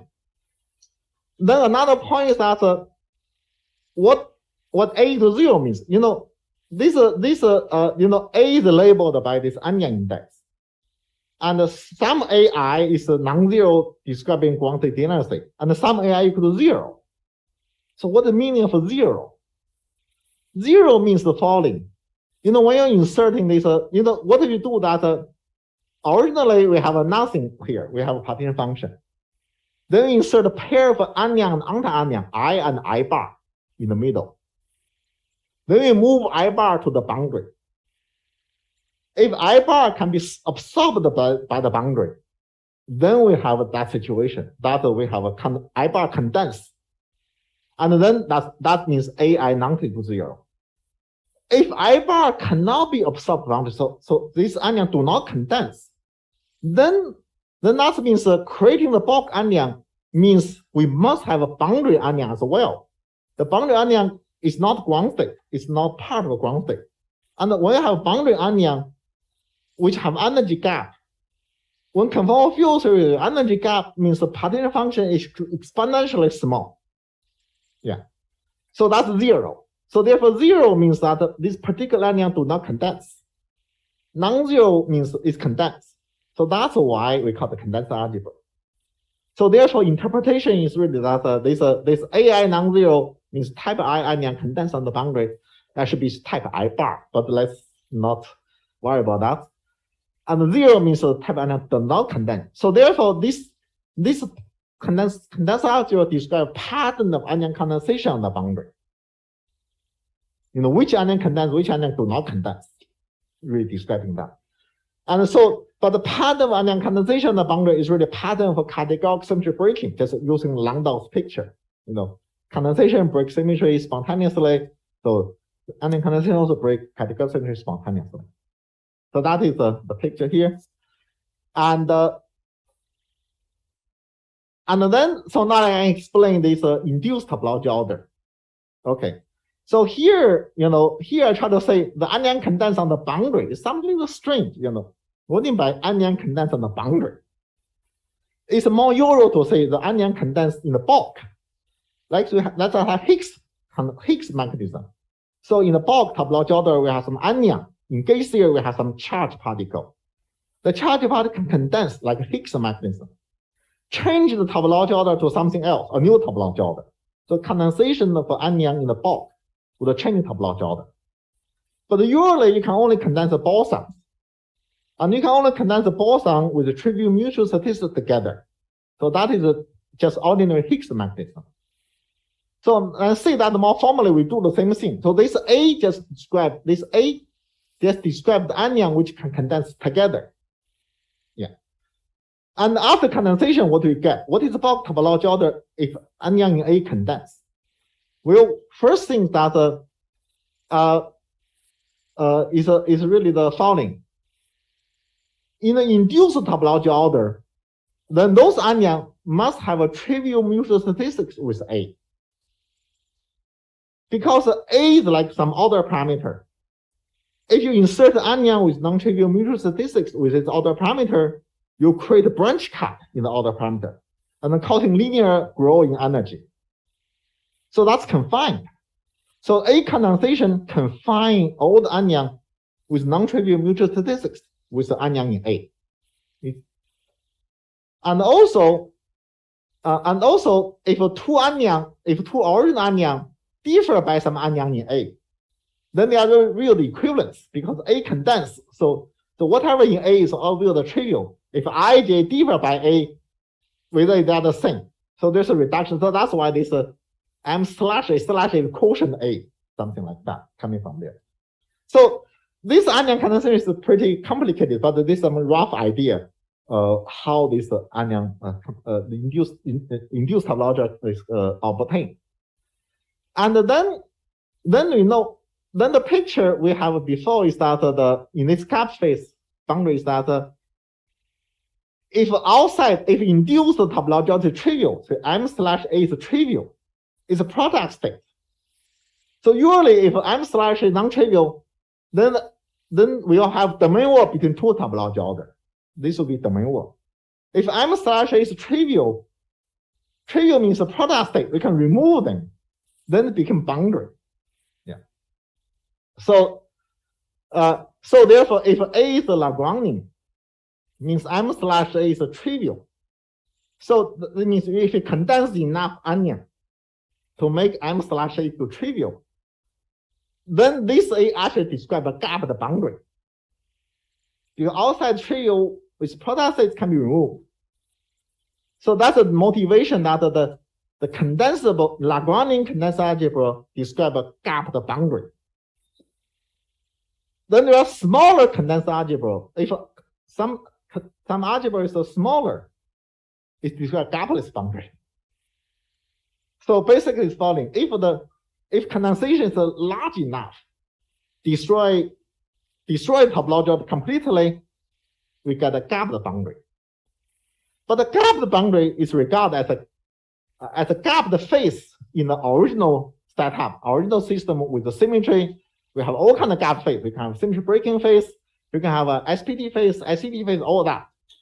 Here, the point is that all those gap phase can be obtained by the condensation to the boundary, but only condensation of this Lagrangian condensation, the maximum condensation.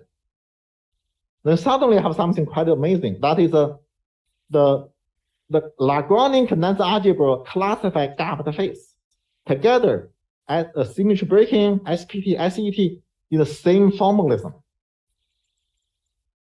Remember, we developed this, this subgroup theory. Symmetry breaking corresponds to symmetry breaking phase, and using group cohomology, we get SPT phase. But ICT is a very complicated with all kinds of complicated theory.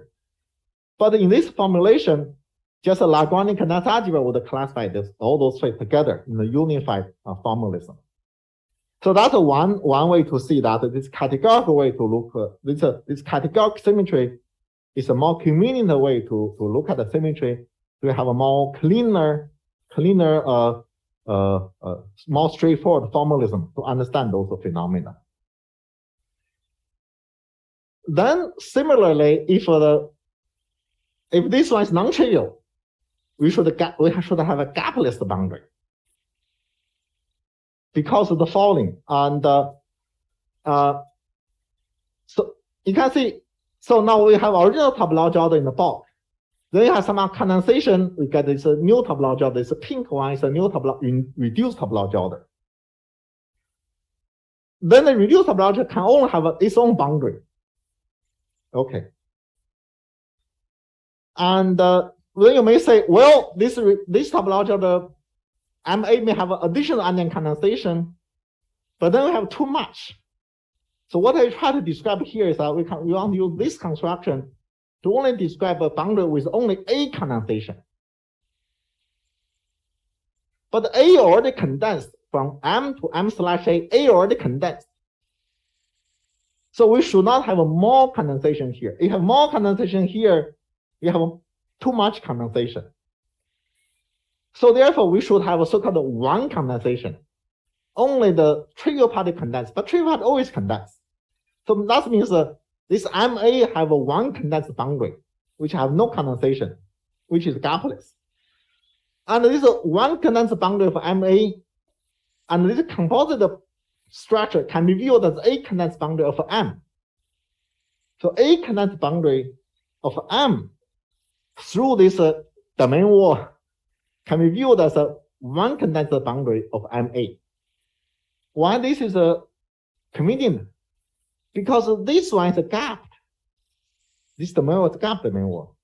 We are interested in the low energy physics, which can be viewed as a one condensed boundary of MA.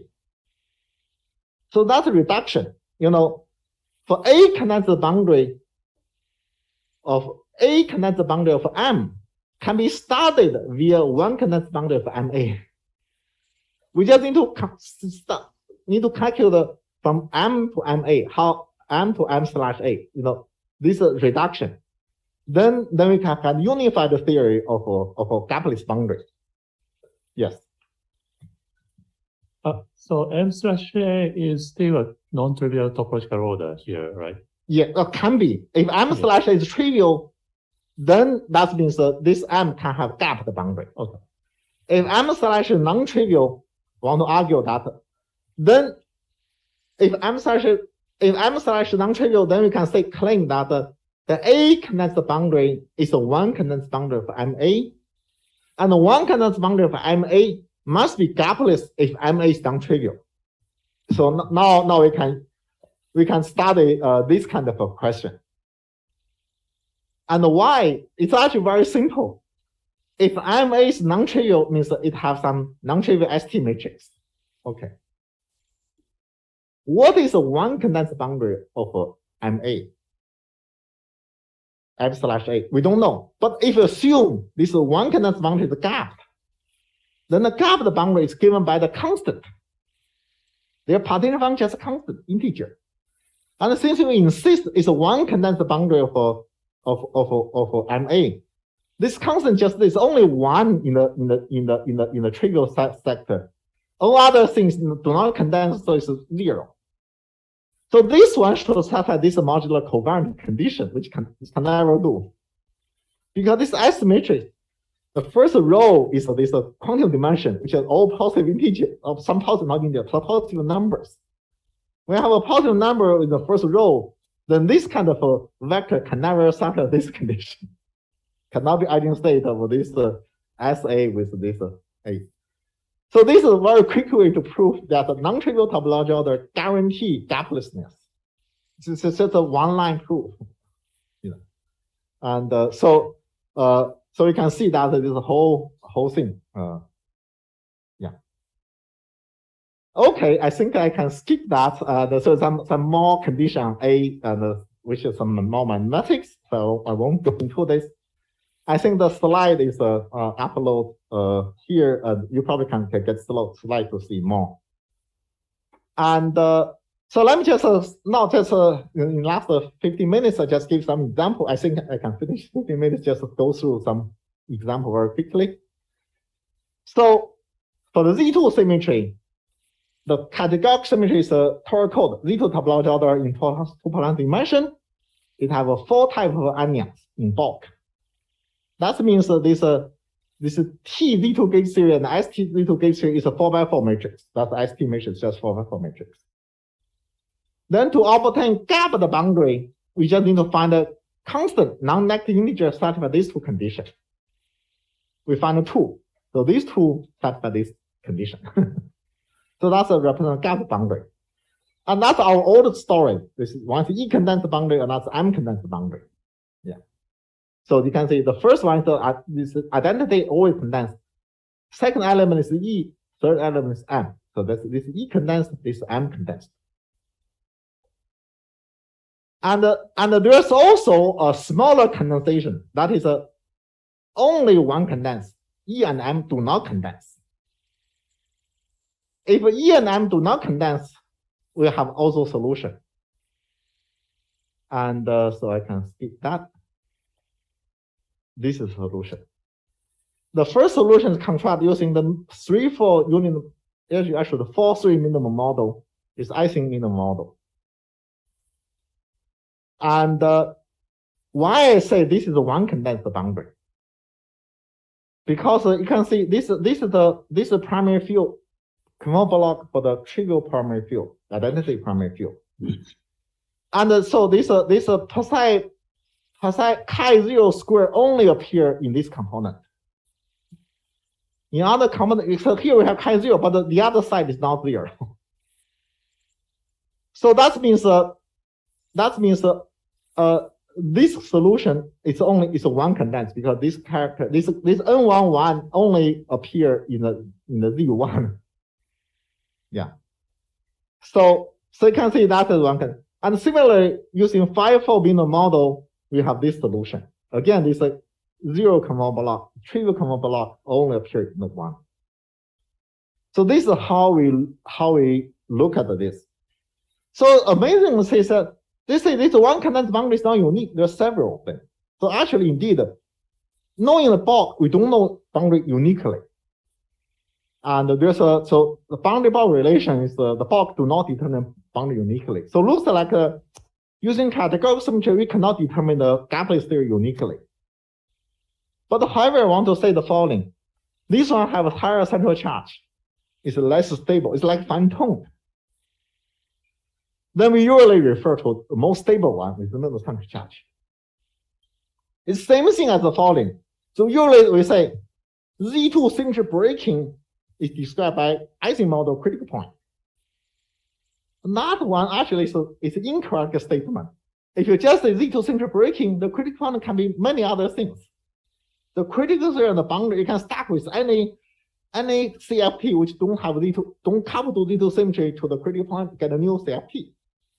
So usually when we say Z2 symmetry breaking critical point is Ising model, we refer to this most stable minimal central charge CFP. And it's the same thing here. When we say critical symmetry determine the Gapplet state, we refer to this canonical most stable states. So here we can see some example. And this is tri-critical Ising model, I think. So there's some, you can reach there by some fine tuning. Simple question. Yeah. So in the previous slide, so in En M condensed phase, what is the Lagrangian subalgebra? Will you repeat based on that example? Yeah. Maybe here. You can see here in this picture that the condensed algebra is a 1 plus m. This is one of a Lagrangian condensed algebra. Yeah. Their condensation break this dual symmetry but have an original symmetry. So this is this m condensed boundary is a Z2 symmetric phase. Yeah. What is the condition for Lagrangian subalgebra? Sorry, you explained. Yeah. Okay. Let me just say that very simply is a simple statement. Maybe it's easier to say here. Yeah. So this A describe condensed algebra. So you can see this is a condition on the condensed algebra. Yeah. And actually this the A side of this condition is a Lagrangian. Yeah. And so actually, and it goes through the following. So actually A can be more general, can be smaller. So actually condition for condensed algebra is this set condition, which I don't have time to derive. Actually, I do not plan to derive this condition. There's some mathematics.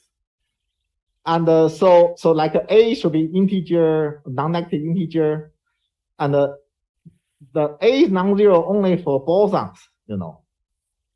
This one is not even non-trivial. So use this A should have this kind of condition. This is equal to cyclotomic integer, some number theory things.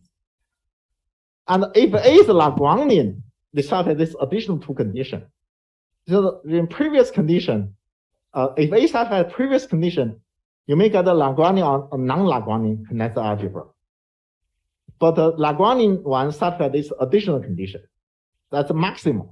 In some sense, you can say that the Lagrangian one is roughly speaking the maximum condensed algebra. Non-maximum one is a non-Lagrangian. So the basic thing that. So this is really fancy way to discuss Higgs field. All we talk about the Higgs condensation.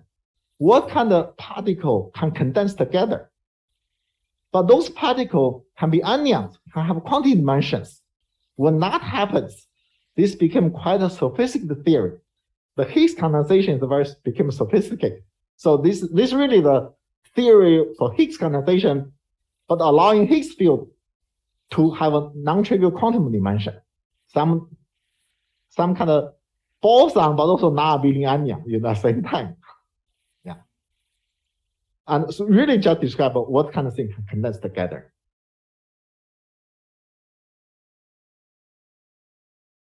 And in this example, we can have this Z2A, Z2B, we have two Z2 symmetry. Like two Topological together. So we have a EA, MA, EB, MB, just generate this charge and a magnetic flux in a Topological. And then we can have all condensed module. For example, we can condense all the flux. We have condensed MA, MB, and their combination. Then charge is not condensed. Then this one describes symmetric states. Both the Z2A symmetry and Z2B symmetry. The Z2 symmetry is not broken. And here we can condense the EB, but do not condense the EA. So that means the second Z2B is broken, but the Z2A is not broken. So you can see that by designing Higgs condensation, we say which symmetry broken, not broken. So it's pretty normal. You know, what's new? That's a Higgs condensation, symmetry breaking.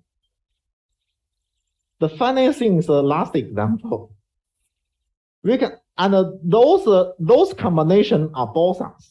You can check the bound state of EAMB, EBMA, and this, they are all boson, and they have trivial mutual statistics. Using Tor code, you can check indeed, and they can condense together. And when they condense together, you break symmetry, you destroy the topological order completely. You get trivial topological order. So they are Lagrangian. And this one, it's hard to say you break any symmetry. You want to say EA condense, but they condense only combine with the MB, so they don't condense by themselves. So therefore, Z2A is not broken, and the Z2B is not broken. But there is some condensation. So actually, this is Z2A cross SPD state. So this is an example to show that the maximum Lagrangian condensed algebra actually can capture SPD state. Yeah. This may be the simplest way to understand SPD state without using group cohomology, just using condensation Higgs. You get SPD state. So I think this is pretty cool. Yeah. Excuse me. Yeah. Is it, generically true? This statement? Yeah, we claim generally true. And actually, the mathematician proof is generally true. So actually, from this, you can get a group cocycle. Yeah, for general group G, you say different symmetry non-broken is labeled as cocycle. You can recover group cohomology. So this is pretty non-trivial, yeah, because it's a totally different way of thinking, but you get same result. Yeah. But here, just give you an example to say, yeah, this kind of thing can be true, but actually, for general group G, I just do the Z2 cross Z2. For general group G, this is also true, and labeled by cocycle. G can be non-abelian. Huh? G can be non-abelian. Yeah, can be non-abelian. The G can be non-abelian. This is also true. Yeah. For higher group, I don't think there's a proof because in this case, just a two-dimensional topology with modular tensor category, we know a lot of results. For higher dimension, you need a higher category, which with less results. Okay, so let's skip this part. So last 5 minutes, let's go through these three. S3. So S3 is symmetry. The categorical symmetry is S3 gauge theory. Yeah, we have 8 types of anions. There are the fusion rules. We described this a little bit. Okay. Then we can study their condensable algebra. So there's 8 of them. There's 8 condensed algebra. Okay. The first 4 is the Lagrangian. So they are maximum, cannot be extended. The second 4 is a non-maximum. So they can be enlarged. Like this one can be enlarged to this, become bigger. And this one can be enlarged here. That is none. So therefore, expect this first 4 to describe a gapped phase, which should include the symmetry breaking state, SPD state, ICD state, etc. And here, it happens to correspond 4 symmetry breaking states. Like this, BC is a flux. Remember here, I should explain. The BC is a S3 gauge flux, and the A1, A2 is the S3 gauge charge. The A1, A2 is a representation of S3, and B and C is a corresponding flux. And the A1, B2, the B1, B2 is a bound state between these 2 representations with the B, and the C1 is a bound state of 2 representations with the it's C. So it's a bound state. So here you can see that both A1, A2 condense. It means both charge condense. If break symmetry completely, you get a Z1 phase. Here charge not condense, only flux condense. So we get an S3 phase. So you can see that. And we only have a 4 phase. No SPD states. And you check the S3 group have no non-trivial H upper 2. So they agree, for S3 symmetry, there is no SPD phase. The only symmetry breaking phase. Yeah, we did get that result. And this diagram maybe is a thing. You can see this four corner is this condensable maximum condensed algebra or Lagrangian condensed algebra. They call some gap fix. I draw this in particularly this smaller condensed algebra is included into this and included into that. So it looks like when you go from one gap phase to another gap phase, the critical theory is described by this smaller condensed algebra, which is gapless. Or maybe you can go around like this. It's even smaller. You can go through this, you know. So from here, you can imagine maybe there's a pattern of group inclusion, non-inclusion of algebra describe the relation of phase transition. This part is shaky, you know, it's maybe more complicated, but I just have some idea. This may be another way to rebuild the global phase diagram using this relation between condensed algebras. So that's really come to yeah. So actually we can solve for one condensed boundary. We get this a 6-5 minute model and things. We can go through this. So for this non-Lagrangian condensed algebra, we can get the CFT. But the main point I want to say is following is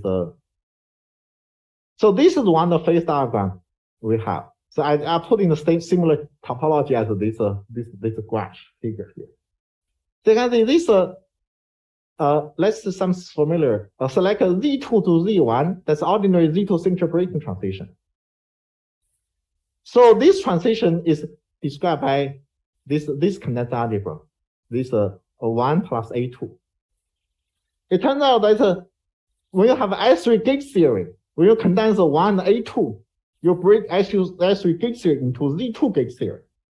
Actually, this A2 is the Higgs field in 2-dimensional mutation. When you condense Higgs field in 2-dimensional mutation, you get Z2 gauge theory. And the one condensed boundary of Z2 gauge theory is a 1 plus A2 condensed boundary of S3 gauge theory. And the one condensed boundary of Z2 gauge theory is the Ising critical point. So this line indeed Ising critical point as expected. Yeah. Then so other critical point you can understand the similar way. You know, you can so like a 1 plus A1 Higgs condensation break S3 gauge theory to Z3 gauge theory. So this line became this parafermion CFT. The trouble is this one. So the S3 to Z1 transition, that S3 is here, Z1 is here. What is their critical point? Well, they're connected by one there. You can see usually this picture. This S3 and Z1 is connected by this minimal condensation, just one condensation, nothing condensed. And so therefore we think this from S3 to Z1 should be this one condensed boundary CFT. From S3 to Z2, you can look at this. And these two algebras share 1 plus C. You know, 1 plus C is shared by these two algebras. So therefore, their phase transition should be this 1 plus C condensation. But amazingly, for S3 symmetry, 1 plus C is not condensed algebra. They do not satisfy that condition. It's missing. This 1 plus C is missing as a valid condensed algebra. So there's a puzzle, you know, what describes S3 to Z2 transition? It turns out that it's a one condensed boundary. Actually, this S3 to Z2 critical point is described by one condensed boundary. So using previous slide is that S3 to Z2 is go through here. There's nothing here. So then we have trouble. Then S3 to Z1, what describes S3 to Z1? You know, this one already described this one. Maybe this same critical point also describes S3 to Z1. We're in a very strange situation. Two different symmetry breaking patterns describe the same CFT. That's very strange. So S3 to Z3, 1 plus B is condensable? Yeah. S3 to Z3. All these are condensive algebra. Okay. Thanks. Yeah. The one in this picture, all condensive algebra. The missing one here is illegal. So that's one of a non-trivial result they get. Yes. Elementary question. So from one condensation, suppose I discuss some Ising, so A2 condensation. Yeah. So then how can I make such A2 condensation in this partition function? Yeah, it's this. So actually, I skip here. Yeah, this is A2 condensation. Yeah. So solving, actually, I just using this 4-3 minimum model and solving this equation. This is solution. You can see that the chi0 appear here. That's 1 also appear here. So that means 1 and A2 condense. This black one means which one condense. I see. Once you get the CFT solution, you can figure out which one condense. They correspond to which condensation. Yeah, really by looking at these two, that's 1 and A2 condense. And 1 and A1 condense, this one condense and A1 condense. And other things do not condense. So just pull those. Yeah, once you get this solution, this solution carry a lot of information. You can read out from it. That's a very good question. I didn't have time to explain this part. Yeah. So solving solving using conformal character constructing partition function, you can read all the information from the solution. Yeah. Okay. So this is the first non-trivial result. This S3 to Z1 critical point, we have a trouble. They are either the same critical point as a S3 to Z2 transition, that's a post-model critical point. I don't want to believe that. That'll be really strange. Or it's another critical point with central charge, very large central charge, and beyond the 1. There we did not explore. Below 1 is the minimum model we explore is not there. And beyond the 1, maybe there's something there. Or maybe the stable transition just do not exist. So that's also a possibility. And so this Landau a lot of transition do not exist as a continuous transition. That's also possible. At the moment, I'm thinking inclined for the second possibility. Maybe this one is more likely. Yeah. There's another thing. So there's a four-phase critical point. There's also still a one condenser boundary. So still described this a one condenser boundary. But which one? So there's an issue there. Let me not say, finish up just 1 minute.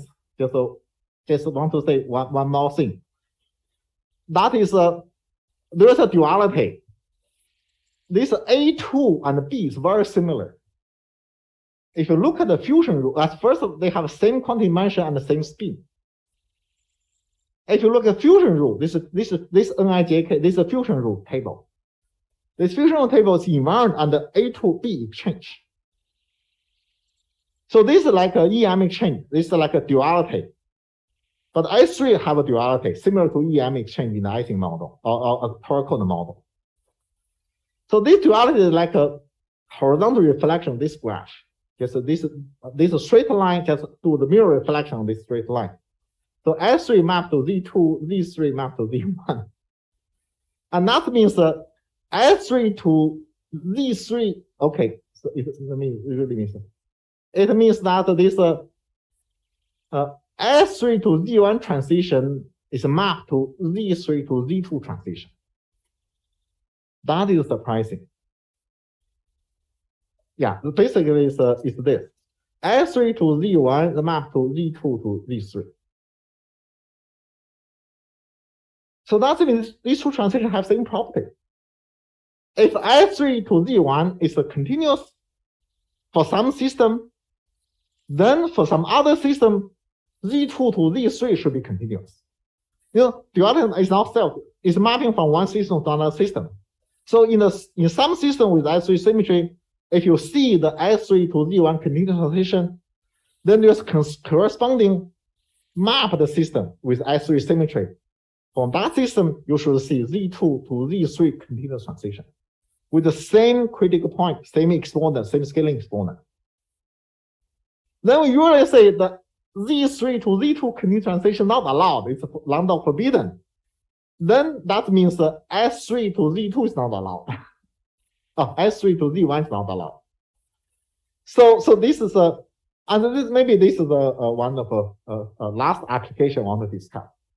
So there's a duality transformation, and so we see this transition in the different lights. Yeah. Thank you. Sorry, I really ran over. Yeah. Now the talk is open for questions.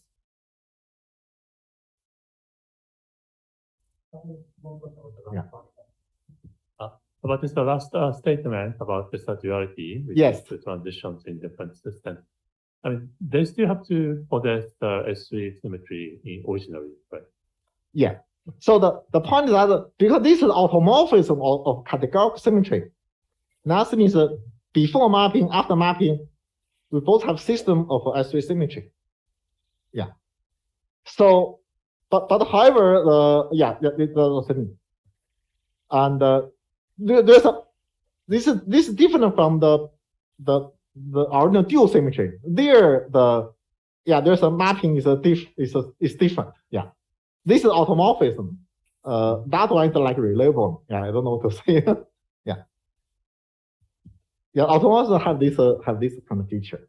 So actually, this is not unique. What I try to say, there's a lot of categories, a lot of topological orders have this automorphism. You know, automorphism is not uncommon in the diagram theory and all this theory.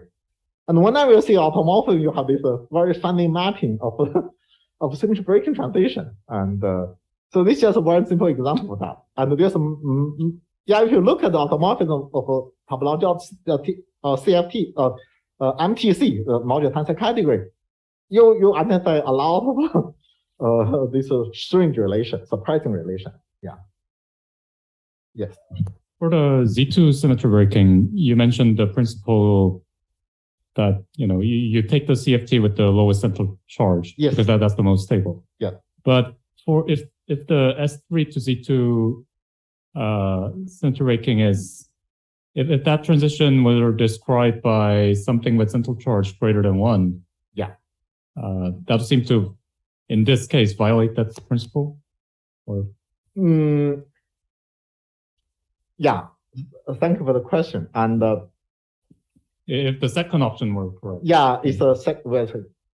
The point is that I kind of cheat a little bit about the stability. I say lowest central charge is most stable, which is correct. But when we say stability, we should count the relevant operator, not counting central charge. So I can say the CFT with the minimum number of relevant operators is most stable. Actually, this is more precise. So there's two ways to define stability. And using central charge is a little bit theoretical, not relevant. In this discussion, I should use relevant operator to do that. Okay. And this transition is a general transition. So we are looking for the CFT with one relevant operator, one symmetric relevant operator. And indeed, this CFT, what is a 6-5 minimum model CFT, indeed have only one relevant operator describing this S3 to Z2 transition. And actually, there is another CFT, which is central charge is 5/6, and that one also describes this one condensed boundary. It's another solution of the same equation, but that one have two relevant operator. So that one, although exists, but cannot describe this transition because this transition is only one relevant operator. So we are in a very interesting situation. When you increase the central charge, CFT become more unstable. They have more relevant operator. And we already find the one with central charge 5/6 with two relevant operator. And the second condition means that we have some even more unstable CFT, but with less relevant, only one relevant operator. That one should exist. So that's a little bit surprised. We already have a smaller central charge CFT with two relevant operator. when we expect to finding some CFT with a more central charge, but more stable, it's kind of counterintuitive. But actually, we are frustrated here. You know, all this solution looks surprising and strange, and so we have to pick a least worst one. Yeah. More questions? So can you give me some just one or two examples which are gapped, but I guess which is nevertheless non-trivial? Yeah, I don't know. It's so the first four is this four condensed algebra is a corresponding gap phase. It's a little tricky because they're all symmetry breaking. And the non-trivial example is this one. They are gapped, but do not break any symmetry corresponding SPT state. Yeah. Yeah. So the example here is like if EA condensed, that means Z2A would have broken. If EB condensed, Z2B would have broken. If both EA, EB condensed, they both broken. So this is totally symmetry how they break. But here we have a very interesting condensation, which do not break anything, but also is different from the first one. First one is the Z2 symmetric, but only M condensed. Here is combination E and M condensed. You get this SPT state. Yeah, you can see that this may be the gapped case, gapped example, which is interesting. Yeah, this is non-trivial. It's just another way to look at the SPT state. So in the previous G2 gauge theory case, so if you consider only one condensation, you have two critical theories. Yes. So in the G2 gauge theory, we have only two options: E condensation, either E condensation and N condensation. Exactly. So when such critical theory appear? So if I map in this S3 gauge theory. Yeah, thank you. It's here. You can see we have this E condensed here. We have a symmetry breaking state. M condensed, we have symmetric state. Then we have a situation where only one condensed. Actually, one is another condensed algebra. This is legal. This one is legal. And this one condensed boundary. This one is not Lagrangian, so this boundary is gapless. And this gapless state happens to be the critical point between these two gap phases. And also it's nice because this one can be included in the first one, also one can include the second one. So you can imagine you go from here to here, like this one's M condensed, then M become uncondensed, reaching one, then after that E condensed, you get here. You have two critical theories. No, the point is following. This E and M have non-trivial mutual statistics. Actually, this is very important. They have non-trivial mutual statistics. When M become less condensing, E want to be more condensing because they kind of like this. If one condense, exclude the other condense. So when you try to make M less condensing, E want to become more condensing because they have this non-trivial coupling. And so therefore the transition happens together. M become uncondensed, E will condense immediately. So only at the one point, we have this condensed algebra. So this is a critical point. Yeah, I'm so confused. So there's no transition. So this is not the phase. This is not the phase. Point you have two critical theories. No. Tri-critical and tri-critical. That's another. This is one condensed boundary. This one condensed boundary have your solution not unique. Yeah, two. You have two. So you have two. This is I think this tri-critical. Yeah. How can? So in general, we have I think because there's only one relevant operator. When you further tone a parameter along this critical line, you may reach tri-critical one because this one is more unstable. The both are allowed. Both are one condensed boundary, but this is generic one condensed boundary. This is fine-tuned one condensed boundary. But in the same bulk, same symmetry. Yes. Two. Yes. So that's the point that the categorical symmetry do not determine the boundary uniquely. And but if you say they may determine the stable boundary in some sense more or less uniquely. Yeah. So yeah, this is a subtlety. Yeah, this is a subtlety in applying categorical symmetry. More questions? Okay, if not, yeah, thanks. I will say, okay, before finishing this, lecture series, I have to mention, so without the support of our administration staff members, particularly Miss Mirin Lee and Kyung-tak Ryu, not here, but yeah, without their helps, it's very difficult to, smoothly use, this kind of lecture series. So let me give them big applause.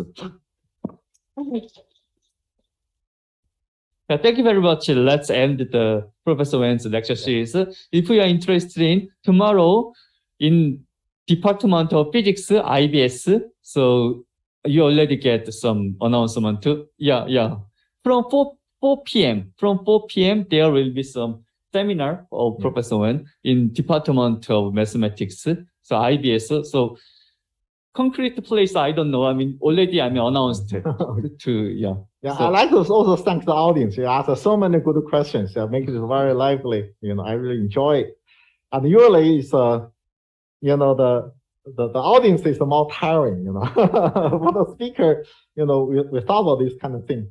So it's easier. But, went through this 8-hour torture is not easy. at least 10. Yeah. Thank you very much. Yeah.